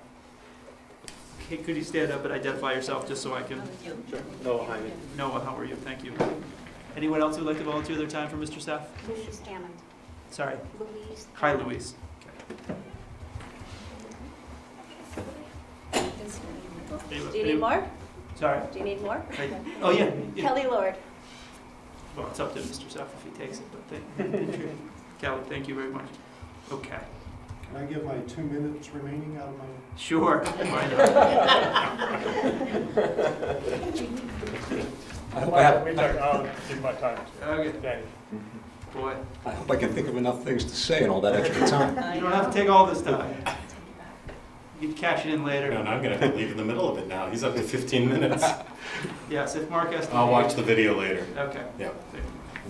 Okay, go ahead. Okay, thank you very much. My name is Daniel Seff. I'm an attorney at MSK Attorneys in Burlington, and I represent 12 South Burlington residents and abutters and interested persons around this project. Their names and addresses are set out in my October 10th and November 1st letters. I won't repeat them now, but that's who I represent, and that's why I'm here. First, I want to say welcome to the 2 new members to the DRB. Thank you for volunteering. I know this is a big commitment, and the city is grateful for your service. Second, I want to say, Matt, I can identify with what you were describing about your son being hit by a bicycle. I was hit by a bicycle when I was 16, and it had a profound effect on my life. So I hope he's okay and is going to grow from it and learn from it and going to make a full recovery. He was on a bike, he got hit by a car. But Well, I was going to say, I was on a bike, you were on a bike, I was hit by a okay, bus. okay, good. And lastly, I am not trying to curry favor with Matt or the DRB by wearing the same shirt as Matt. I just want to go on record as saying that right now. It was not intentional. Nice. Okay, with all that out of the way, I do want to say well, actually, before I start, Paul, can we roll the 1-minute video that I submitted? This is, I'll just preface this before we start it. This is drone footage that was taken, it's all of 1 minute long. This is drone footage of the Dorset Meadows site that was taken this past Friday by Alex Partillo, who's approximately 10 years old with his drone. He is the son of 2 of my clients. So, and what we're going to see here is this great swamp floodplain that Mr. Chalnick was discussing.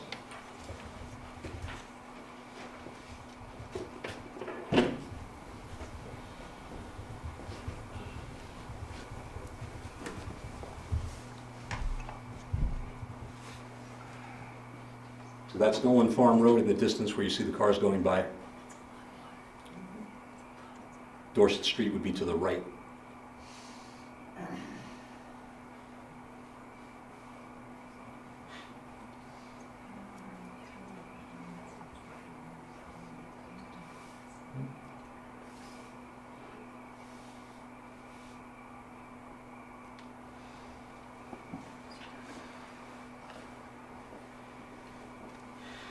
And I think you can see here right at the end, in the distance there, that the floodplain and riparian area continues on the other side of Nolan Farm Road, although that's not the project site. Anyway, that should give some important, I think, perspective as to where this applicant is proposing to build. And that's what's called a riparian area, and also a floodplain. And the South Burlington Land Development Regulations are very clear in section 9.06B3 that such areas are, as mapped in the comprehensive plan, are to be protected. In fact, the comprehensive plan goes on to state that such areas are off limits to development. So just picking up on what Mr. Chalnick was saying, a good portion of these 153 new units of residential density that are being proposed are in that riparian floodplain area that we just saw in the aerial video. Okay? We say, with the utmost respect, that's not okay. It's not allowed. The city went out of its way to incorporate by reference the comprehensive plan and map 7 into the land development regs, which gives the map the force of law. Okay? So this isn't an optional thing where the applicant can decide whether it wants to build in this protected area or not. It can't.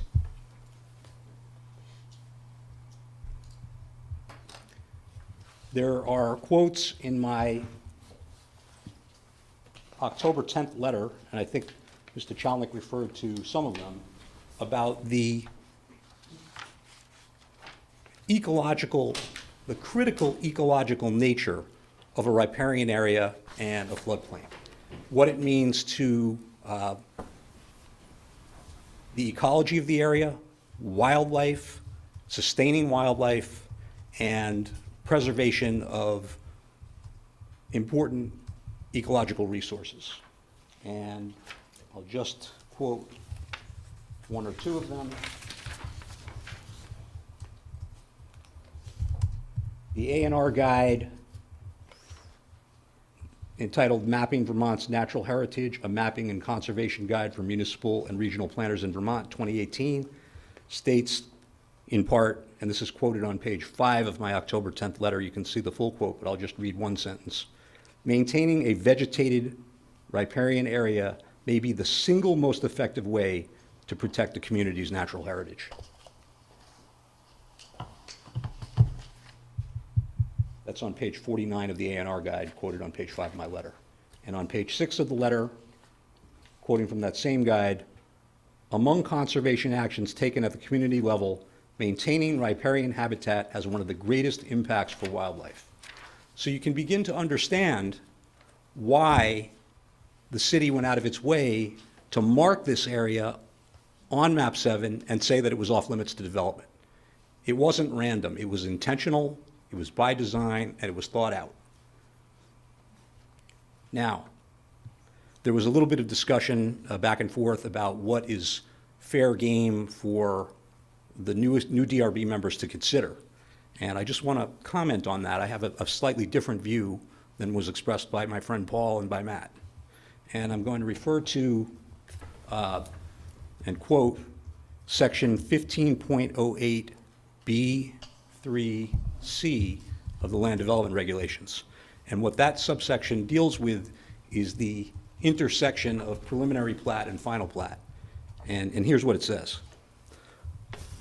Approval of a preliminary plat shall not constitute approval of the final plat, but rather it shall be deemed an expression of approval of the design submitted on the preliminary plat as a guide to the preparation of the final plat. Prior to approval of the final plat, the Development Review Board may require additional changes as a result of further study of the application or as a result of new information obtained at any public hearing held pursuant to these regulations.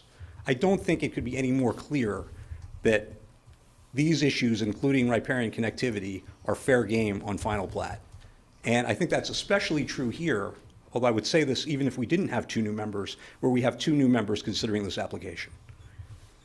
There were 5 voting members on preliminary plat, and one of them, the late lamented Frank Kochman, who resigned, the only lawyer on that panel, voted against preliminary plat and final plat explicitly, because the applicant and the plan did not fully protect the primary conservation area that was demonstrated in map 7 and that we show in the overlay map this applicant is intending to build on.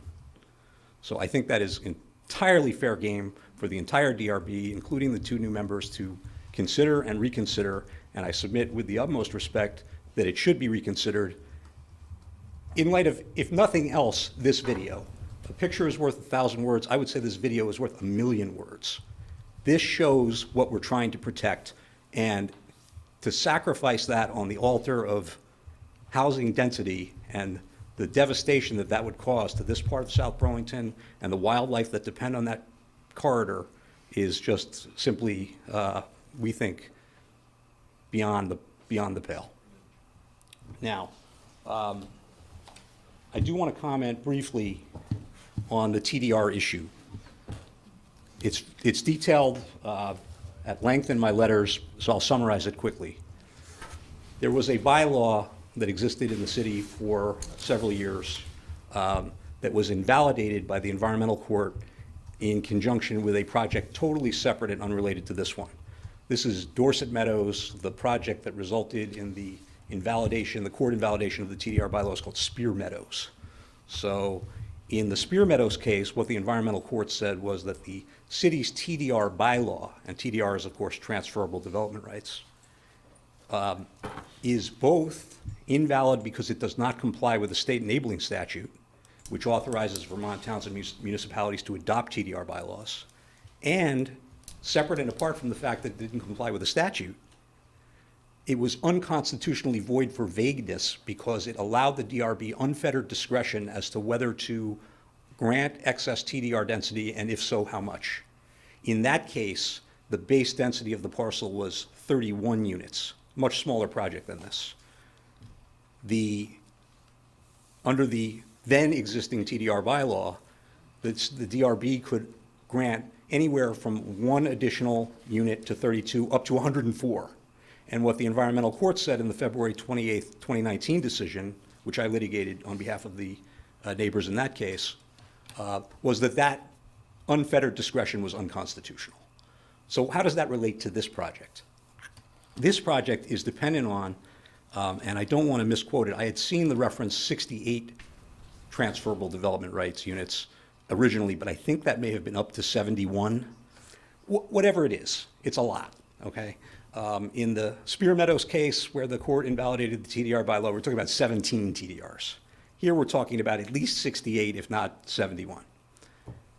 The current state of the law in this city, controlling law, is that the TDR bylaw on which this project is premised doesn't exist. It's invalid, okay? The developer in that case, the Spear Meadows developer, appealed that decision to the Vermont Supreme Court. That appeal is pending, okay? That appeal was argued in about a month ago, actually, September 17th. It's very clear under controlling Vermont precedents that a trial court decision remains valid and binding unless until it's reversed or annulled. What that means here is that this board is currently considering an application that's dependent on somewhere between 68 and 71 TDRs under a bylaw that doesn't exist. Now, let's put a little more color onto this briefly. In response to the E-Court decision, the city did not appeal that E-Court decision. It could have, but it didn't. Mr. Seth, I don't mean to interrupt you. I'm just saying goodbye. Okay. Good to see you, Mark. Yes, but I will definitely check the video Great. later. Thank you. Okay, thank Take care. Good Thank night. you, Jennifer, for making sure we still have a quorum tonight. What the city did in response to the E-Court decision was not appeal, like the Spear Meadows developer did. What the city did was it started the process of adopting a new TDR bylaw that purports to fix the legal defects that the environmental court identified with the original 2006 TDR bylaw. And in September of this year, the city council approved the new TDR bylaw. In my letters, I lay out and make clear that this application cannot, by law, hitch its wagon to the new TDR bylaw. It's dependent on the old TDR bylaw, which is invalid. So we submit, again, with the utmost respect, that this board should not be spending its time considering a project that is dependent on 68 plus transferable development rights that don't exist. It would be eminently appropriate, we submit, for the board to say to the applicant, you filed this project, you knew that there was an appeal pending in the other case, and I say they knew because their lawyer in this case was the same lawyer who represented the developer in Spear Meadows, that there was a risk that the city's TDR bylaw, 2006 TDR bylaw, would be invalidated. While we were in the preliminary plat phase, it in fact was invalidated. TDRs no longer exist. You have to shave your project down by 68 units because we don't have TDRs anymore. Or now, since September, if you want to go back to square one and file a new application under the September 2019 TDR bylaw, you can do that, but you have to go back to sketch plan and start over.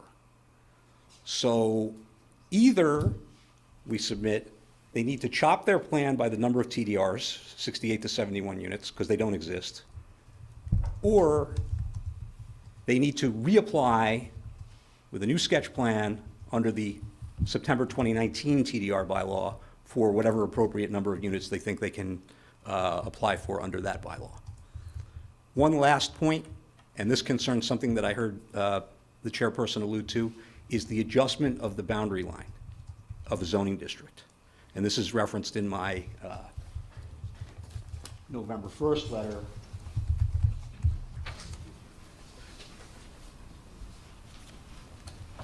On pages 3 and 4.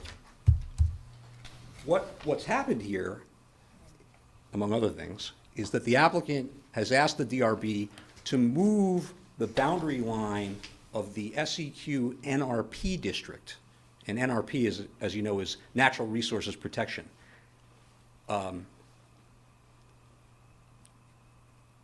Move the boundary line of the neighborhood residential district 50 feet into the NRP district.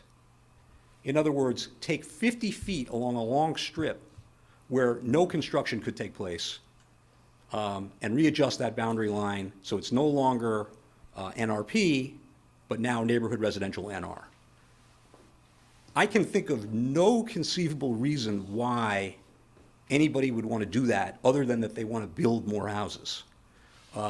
So it's a bad idea, even assuming for the sake of argument that this board has the power to readjust the zoning district boundary lines that were set by the city council. So let's assume for the moment that you really do have that authority. We don't think you should do it for the reasons that I've specified in the letter and I'm saying here. But I actually don't think, with the utmost respect, that you do have that authority.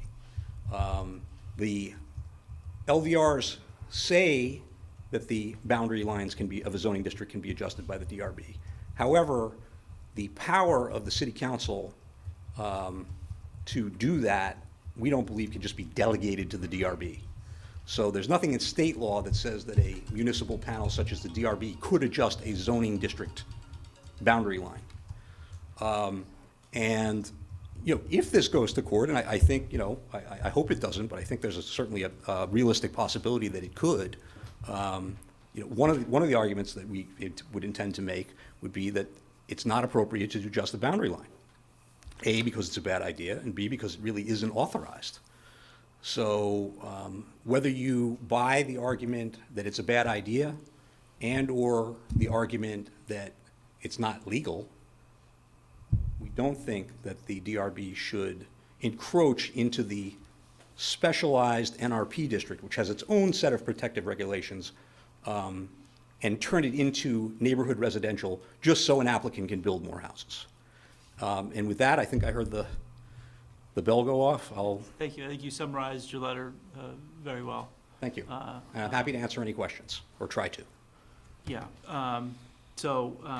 First thing I would say is there's lots of regulations that we would like that we don't have, and there's regulations that we have that we don't like that we have to enforce. I said that as the outset because we don't write these regulations. We can't decide how many commercial development, how many parking spaces they can have anymore, or any. When it comes to the TDRs, these are the laws. They are not invalidated, in our opinion, which differs from your opinion. The Supreme Court has not ruled that they're invalidated. The applicant is taking a risk, and I acknowledge that risk.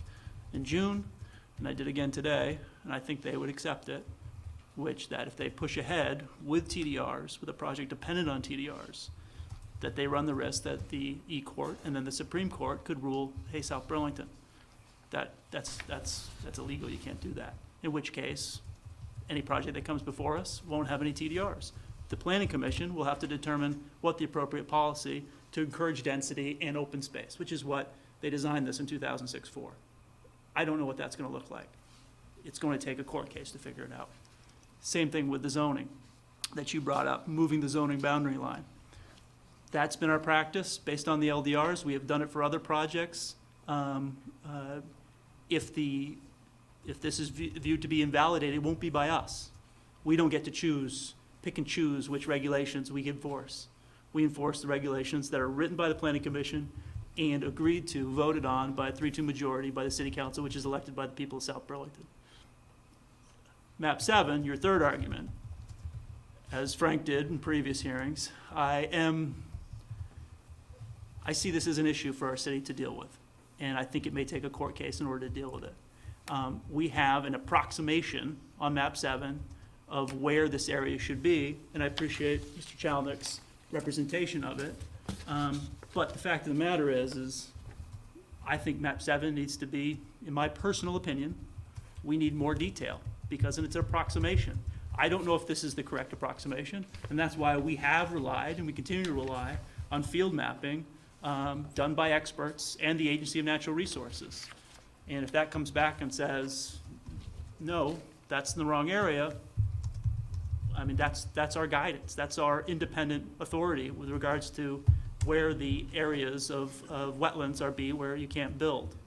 But that said, we've got an area that is, land development regulations allow for development, and we have a Map 7 which says parts of this area should be off limits. But where it starts and where it begins is very vague, and that's why we rely on field mapping. Could that be improved? Absolutely. Can we do it? I don't think so. Matt, they never field map this area. Yeah, I was just about to say, it's detailed. I believe it's in my first letter, the October 10th letter. There was no field mapping of the riparian area. The field mapping was of the wetlands.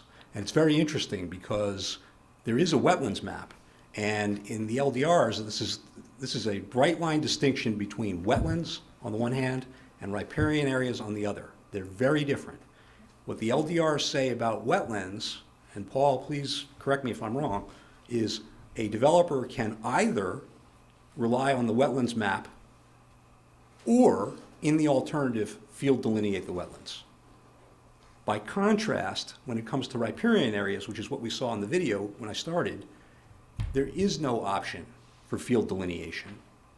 Section 9.06B3 of the Land Development Regulations say the areas shown, it actually uses the word shown in the comprehensive plan. Well, how else are they going to show the area unless with a map?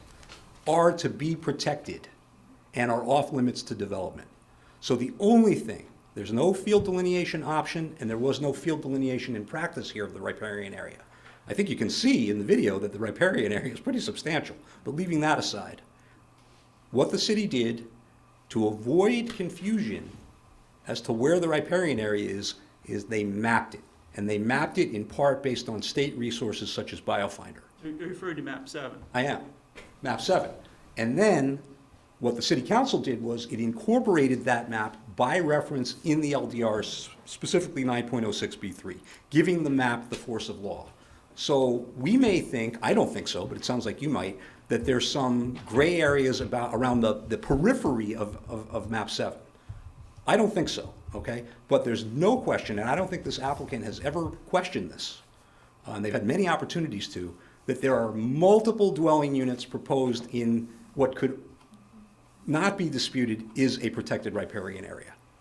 So if they want to say, well, there's an issue as to whether lot 89 is right on the border of the map, we're not sure if it's outside the riparian area or in, we haven't heard that yet.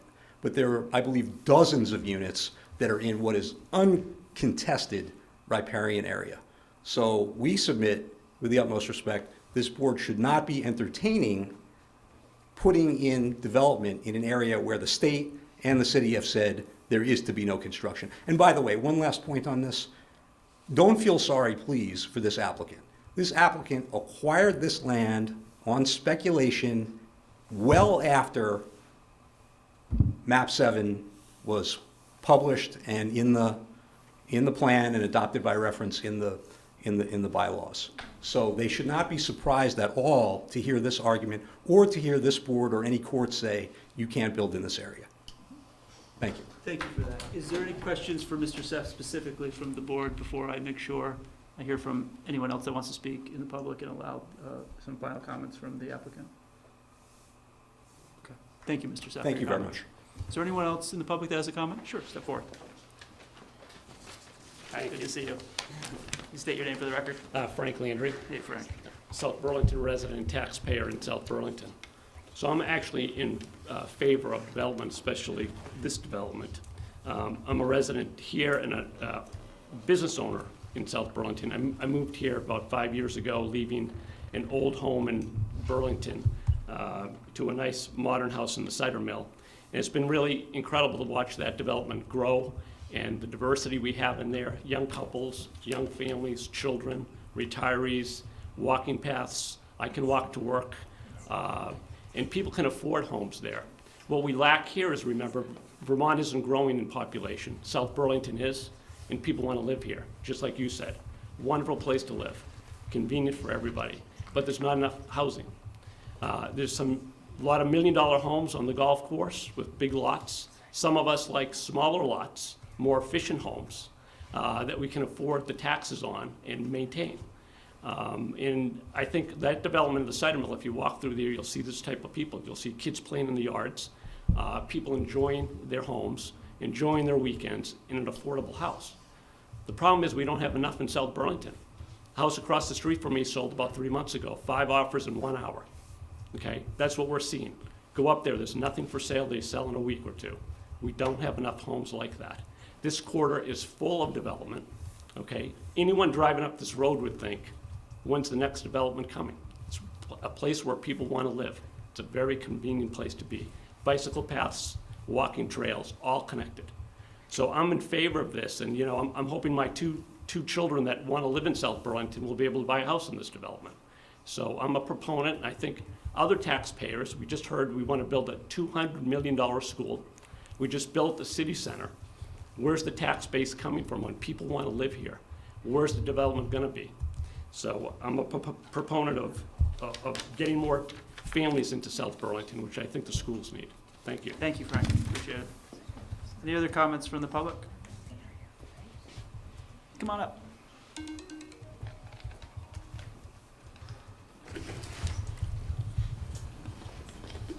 Hi, I'm Tracy Pirapato. Tracy? Yes. Hi, Tracy.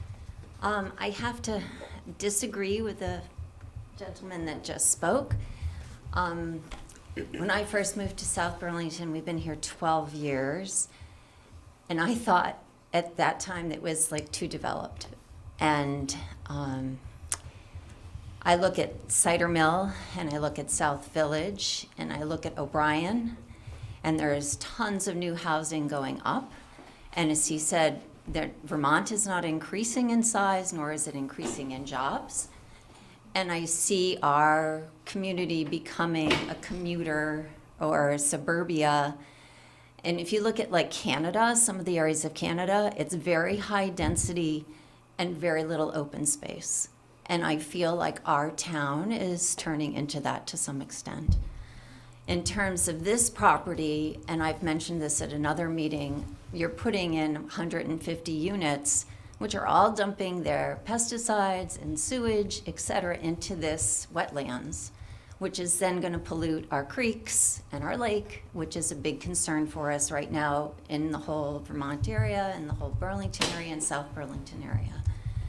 And already, I think wildlife is being impacted through the South Village development because it's going into the wood area behind Underhill, and those animals are now coming into this area and behind backyards down like Pinnacle and Spear and Nolan Farms, etc. So I just wanted to give my opinion. Thank you. Tracy. Appreciate it. Any other comments from the public? Come on up, Roseanne.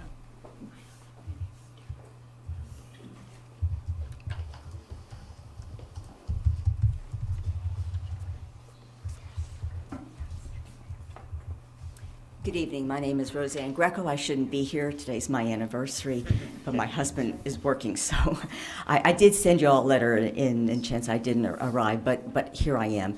I didn't intend to speak, but I will not repeat what I said in my email to y'all. But I do want to share with you something. As I got involved in the whole Dorset Meadow development, I learned a whole lot about this thing called riparian areas. To be honest, I'd never heard of it before. I didn't know what it was.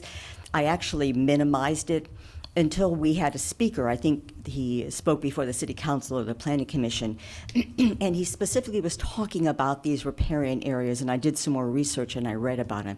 I never realized how valuable they were. I used to think wetlands were the thing.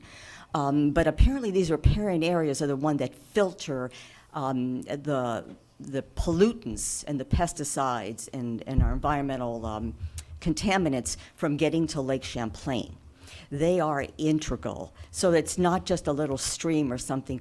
They are integral. If we're concerned about our lake, and we ought to be, if we're concerned about the status of our environment, and God, we ought to be, we need to protect these kinds of areas. They're called open areas, but they're not empty areas. They're filled with things that can save us. In addition to the wildlife, the nutrients, the ground itself can save us. There's a whole issue about how the soil perhaps can save our environment. In the comprehensive plan, I didn't bring my comp plan with me, but it does not encourage density in open spaces. It encourages density along transit routes in the center of the town. It encourages preserving the open spaces, the conservation areas, the thing you read that Dan and Andrew talked about as the primary conservation area, and there are more. They need to be preserved, and that's what the comprehensive plan is talking about. It's not talking about building and building and building until we look like the place I just came from. I've lived all over the United States and all over the world. And in every place I lived, they are doing what we're doing here in Vermont, and that is paving over the paradise that we had. Constant building is getting us where we are now environmentally and as a planet. And I urge you, I know you are a quasi-judicial board, I know you have to abide by the LDRs, but you do have flexibility, you do have judgment, you do have your subjective opinions, and I would urge you to think about the environment, think about our children, think about our planet, and think about Vermont. Please don't make us look like Maryland, where I just came from. Thank you. Thank you, Roseanne. Come on up.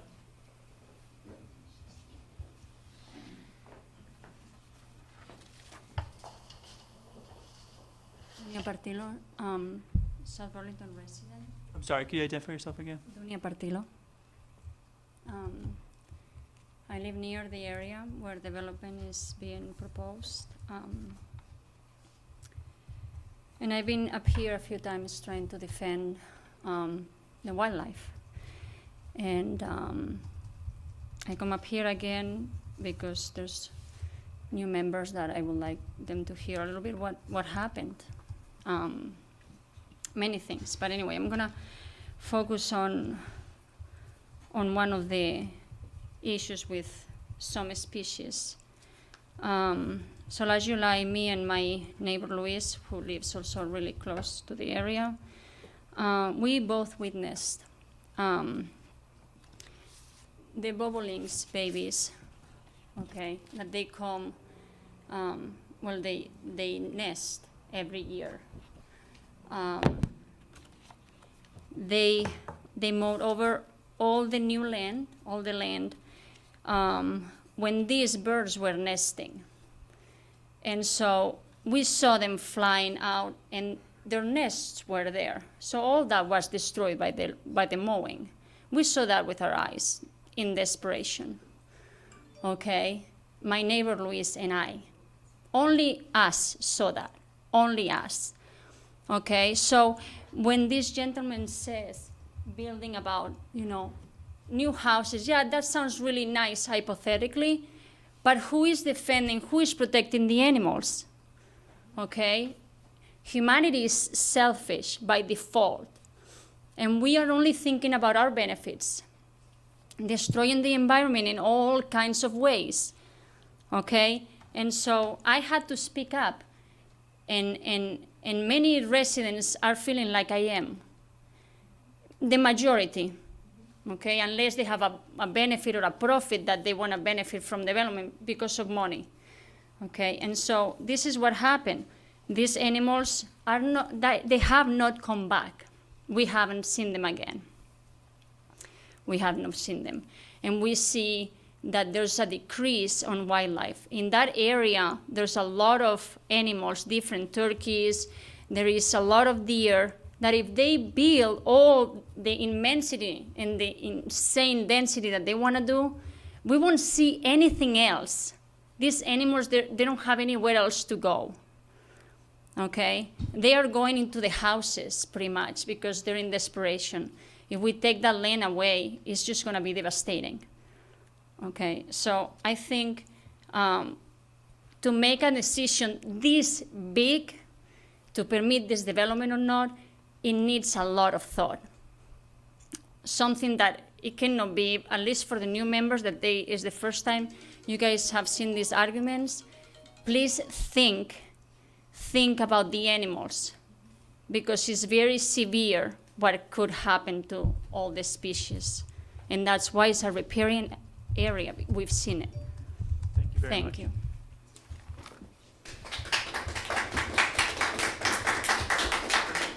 Anyone else have a comment? Come on up.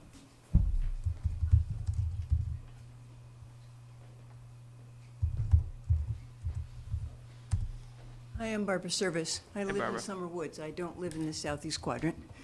But I want to appeal to you to think about what happened when we approved O'Brien Farms. And all of a sudden, I'm a snowbird, I confess, I retired, and I get to go to the California desert in the winter. I left and came back in a spring and was horrified at what I saw. And when I asked about the trees, they said, we'll plant new trees. Excuse me, I'm 73. I'm going to be dead before those trees are big. And so my concern is that we don't have enough in this development to allow for that to happen, and that we can't let another development like that occur in our town. That we need to have more open space, that children need a place to play outside. I will also say to you, with all due respect, it looks like we're gonna have another development that looks like all of the others in this town. I live in the part of town, the only part of town where there is affordable housing. And even then, the airport took a whole lot of my neighbors' houses. I'm very concerned that as I try to stay in South Burlington, because I like it here, I need to live on one level.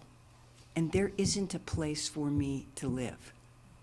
So I'm not sure what I'm gonna do, but at this point, I appeal to you to think about all of the trees that we lost the last time we had a big development put in, and what that did to the wildlife in that corridor. Think about the fact that we had, I'm told, bears in South Burlington last winter. We need to make sure that while we don't want them on our streets, we want them in our city limits, and that we can live comfortably and have a space. I'm not necessarily suggesting we don't do any development, but can we downsize it and figure out a way that there's a compromise, that the people and the animals can live together, and that future generations have a place where they can go outside and see that animal that's on the endangered species list, that we don't destroy its environment? So I would ask you to please consider very carefully as you look at this particular proposal. Thank you, Brett. Thank you. Anyone else? I'm going to yield for 3 minutes to me. Okay.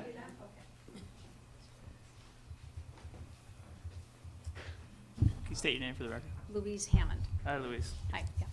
So I have read the comprehensive plan, and I think there are a lot of really good things in here, but what I clearly don't understand is why we don't follow it, and why we are even considering to build in areas that it said shall not be built on. That just confuses me.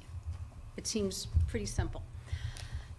In January, I was at a meeting, a planning commission meeting, and Jens Hilk from the Vermont Fish and Wildlife Department spoke, and he clearly said that wetlands, riparian areas, and wildlife corridors are vitally important to us, and they are becoming even more important because we have fewer of them now. Because South Burlington, in my observation, has one agenda: build, build, build. In reading this, I discovered that my house was built in an area that is a riparian area. I have no idea how that happened. And also, like Roseanne, never even heard of riparian. And in reading about this, and just, I saw the whole O'Brien Farm project, and that really brought all of this to my attention. And then just digging deeper and doing research, I just don't understand how your comprehensive plan says we shall not build in these areas. Oh, you want a permit? Next. And that's what I see all up and down Dorset Street. I have photographed 85 different species of birds in 13 years. There's a lot more out there.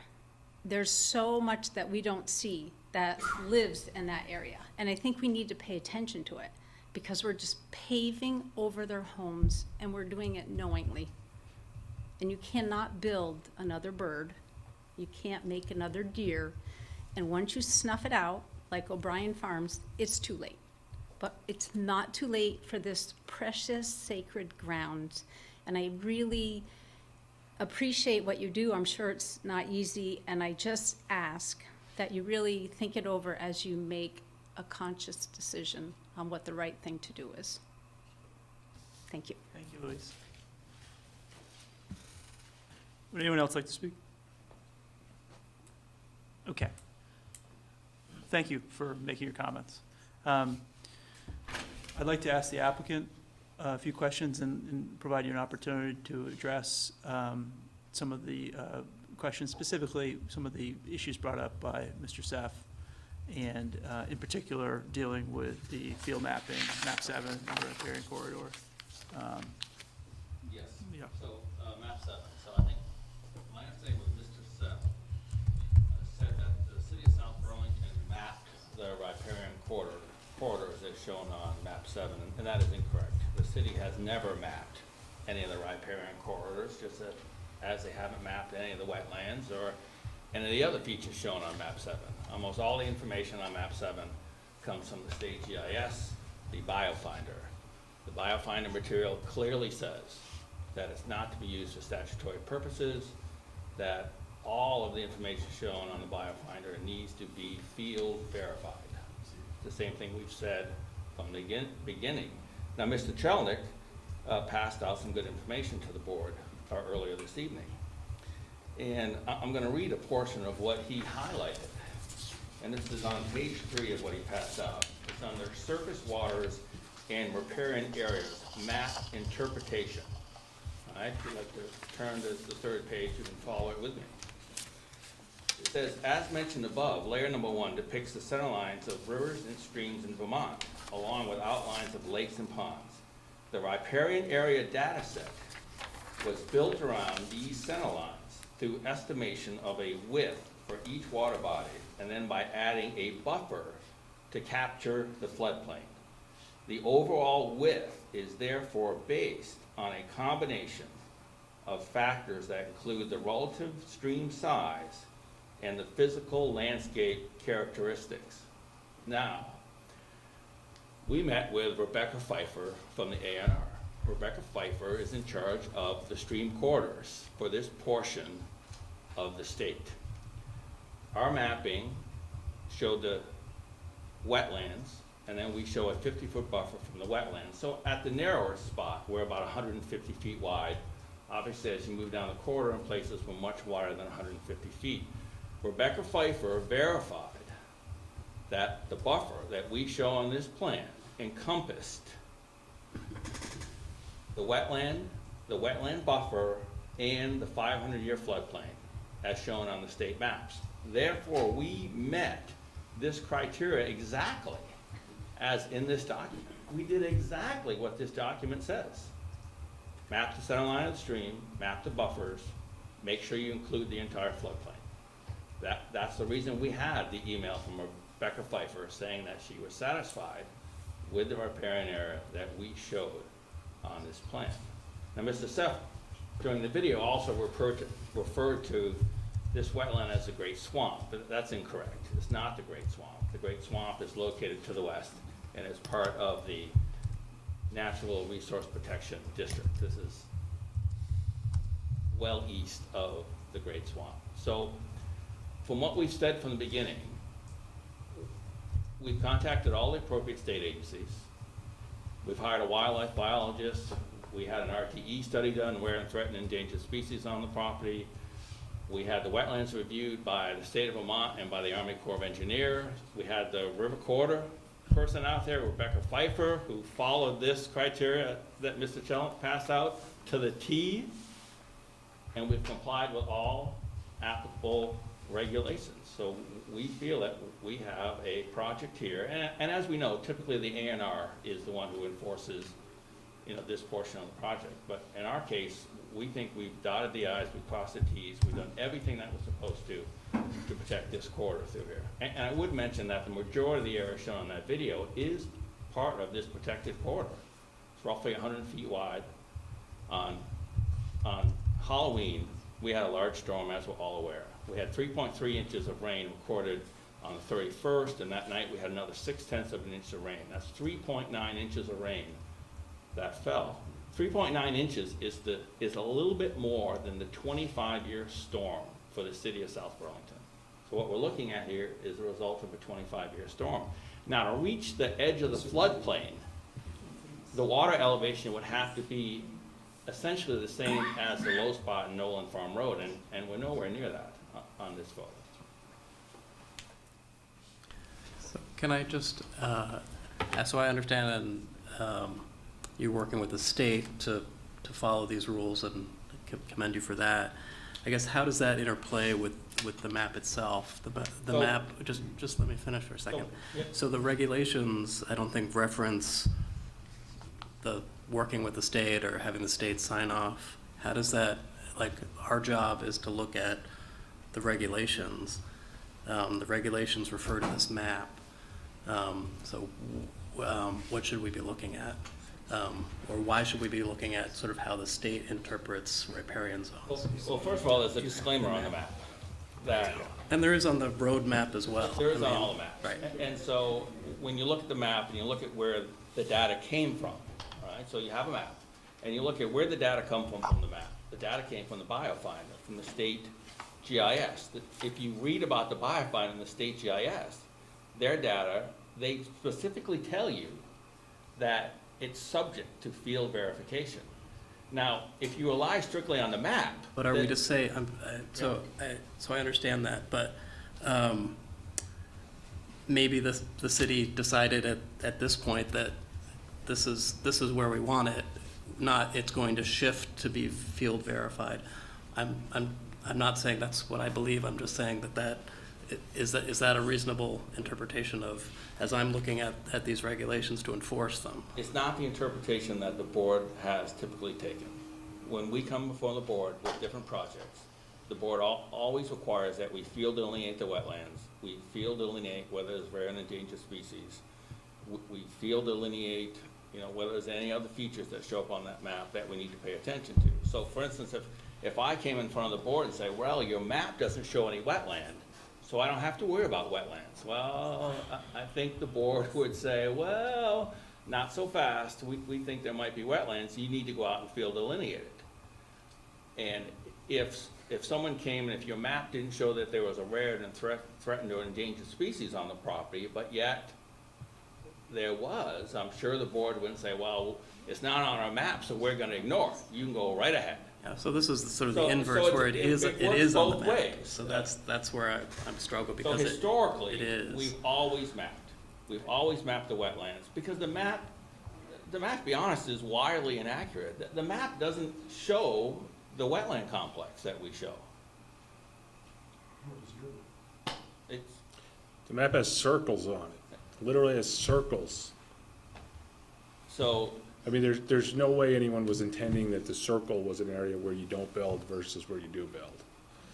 the map has a few places where it shows potentially rare and threatened species. Oh, the circles are the species. Yeah, to yeah, show I see where that. it might be. So it's like, well, obviously, if you own the property that was under that circle, we wouldn't expect, if I came in front of the board to develop that property, I certainly wouldn't expect you to say, well, too bad, you're on map 7 and you're under the circle, so you can't develop. Particularly if I had hired an expert to go look at my property, and the expert said, no, there's no rare and threatened endangered species. And then I had the state come, and the state agreed there were no rare, threatened or endangered species, so. And to put a pause here, this was discussed, and please, for the sake of civility, I mean, just for the process, if you have a,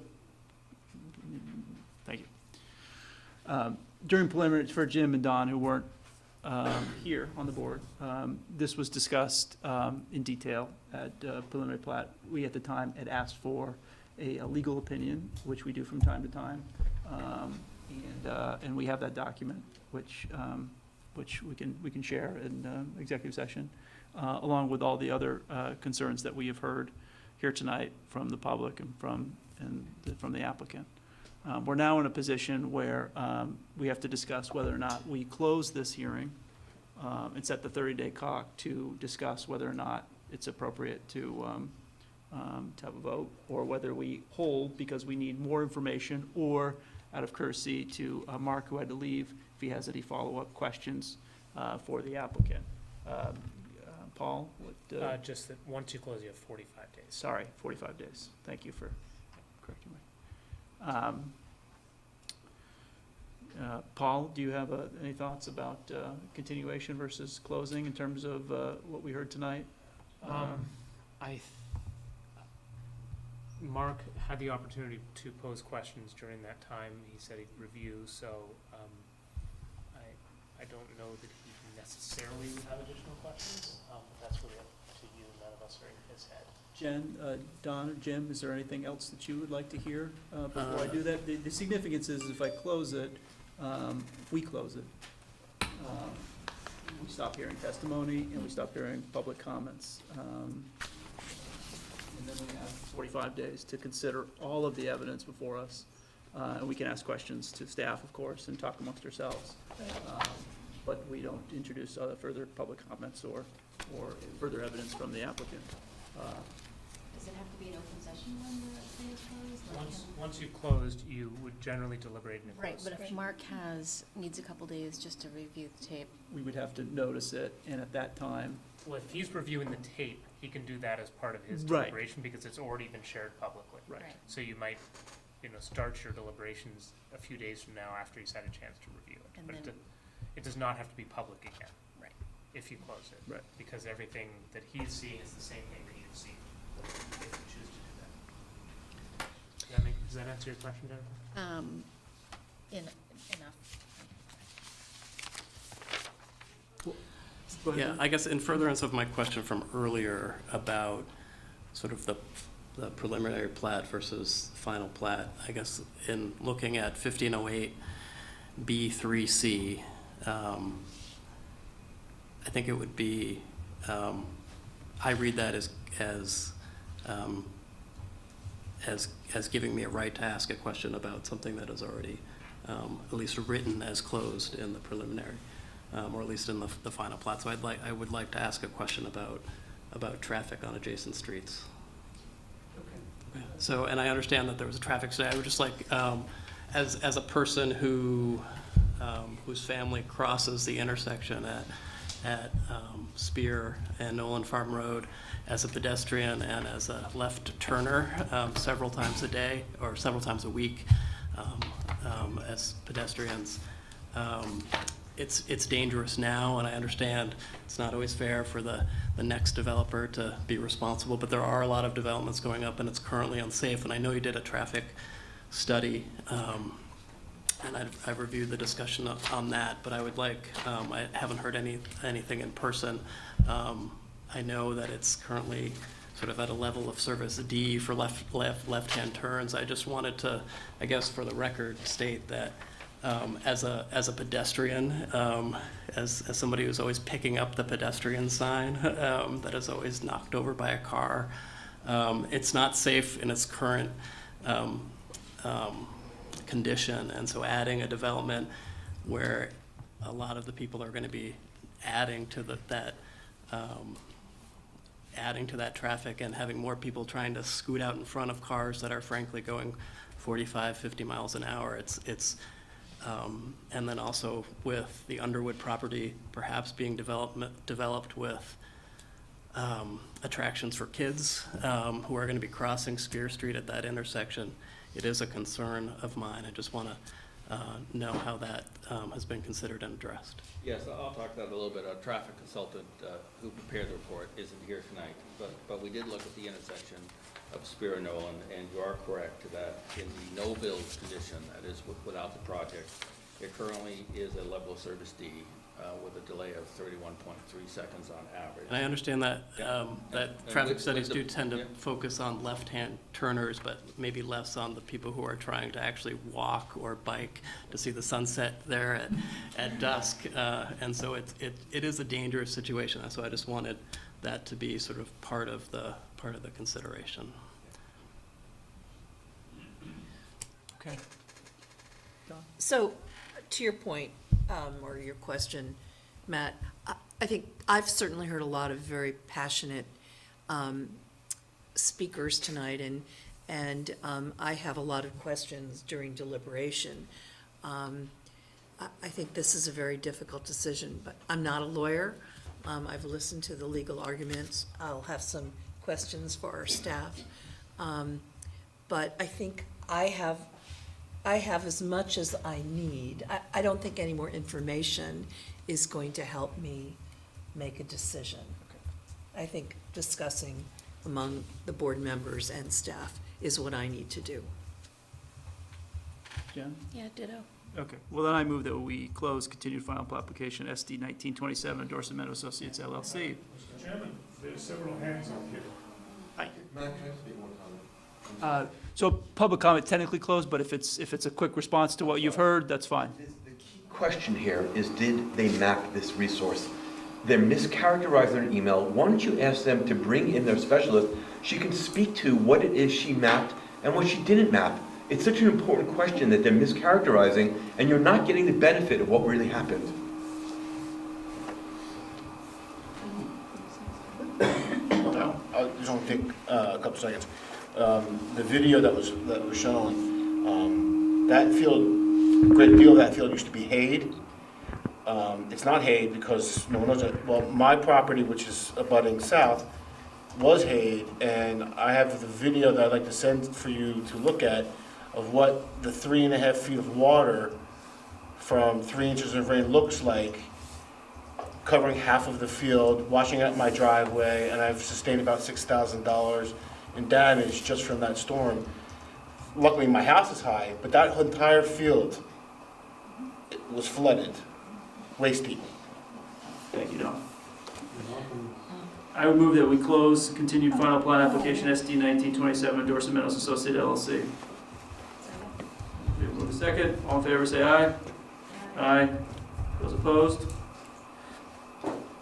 Abstaining? Thank you very much. Thank you. Thank you very much. We have done item number 10, minutes. Number 11, other business. Is there any other business? We are closed. That is the end of the Development Review Board meeting for November 5th, 2019. Thank you very much.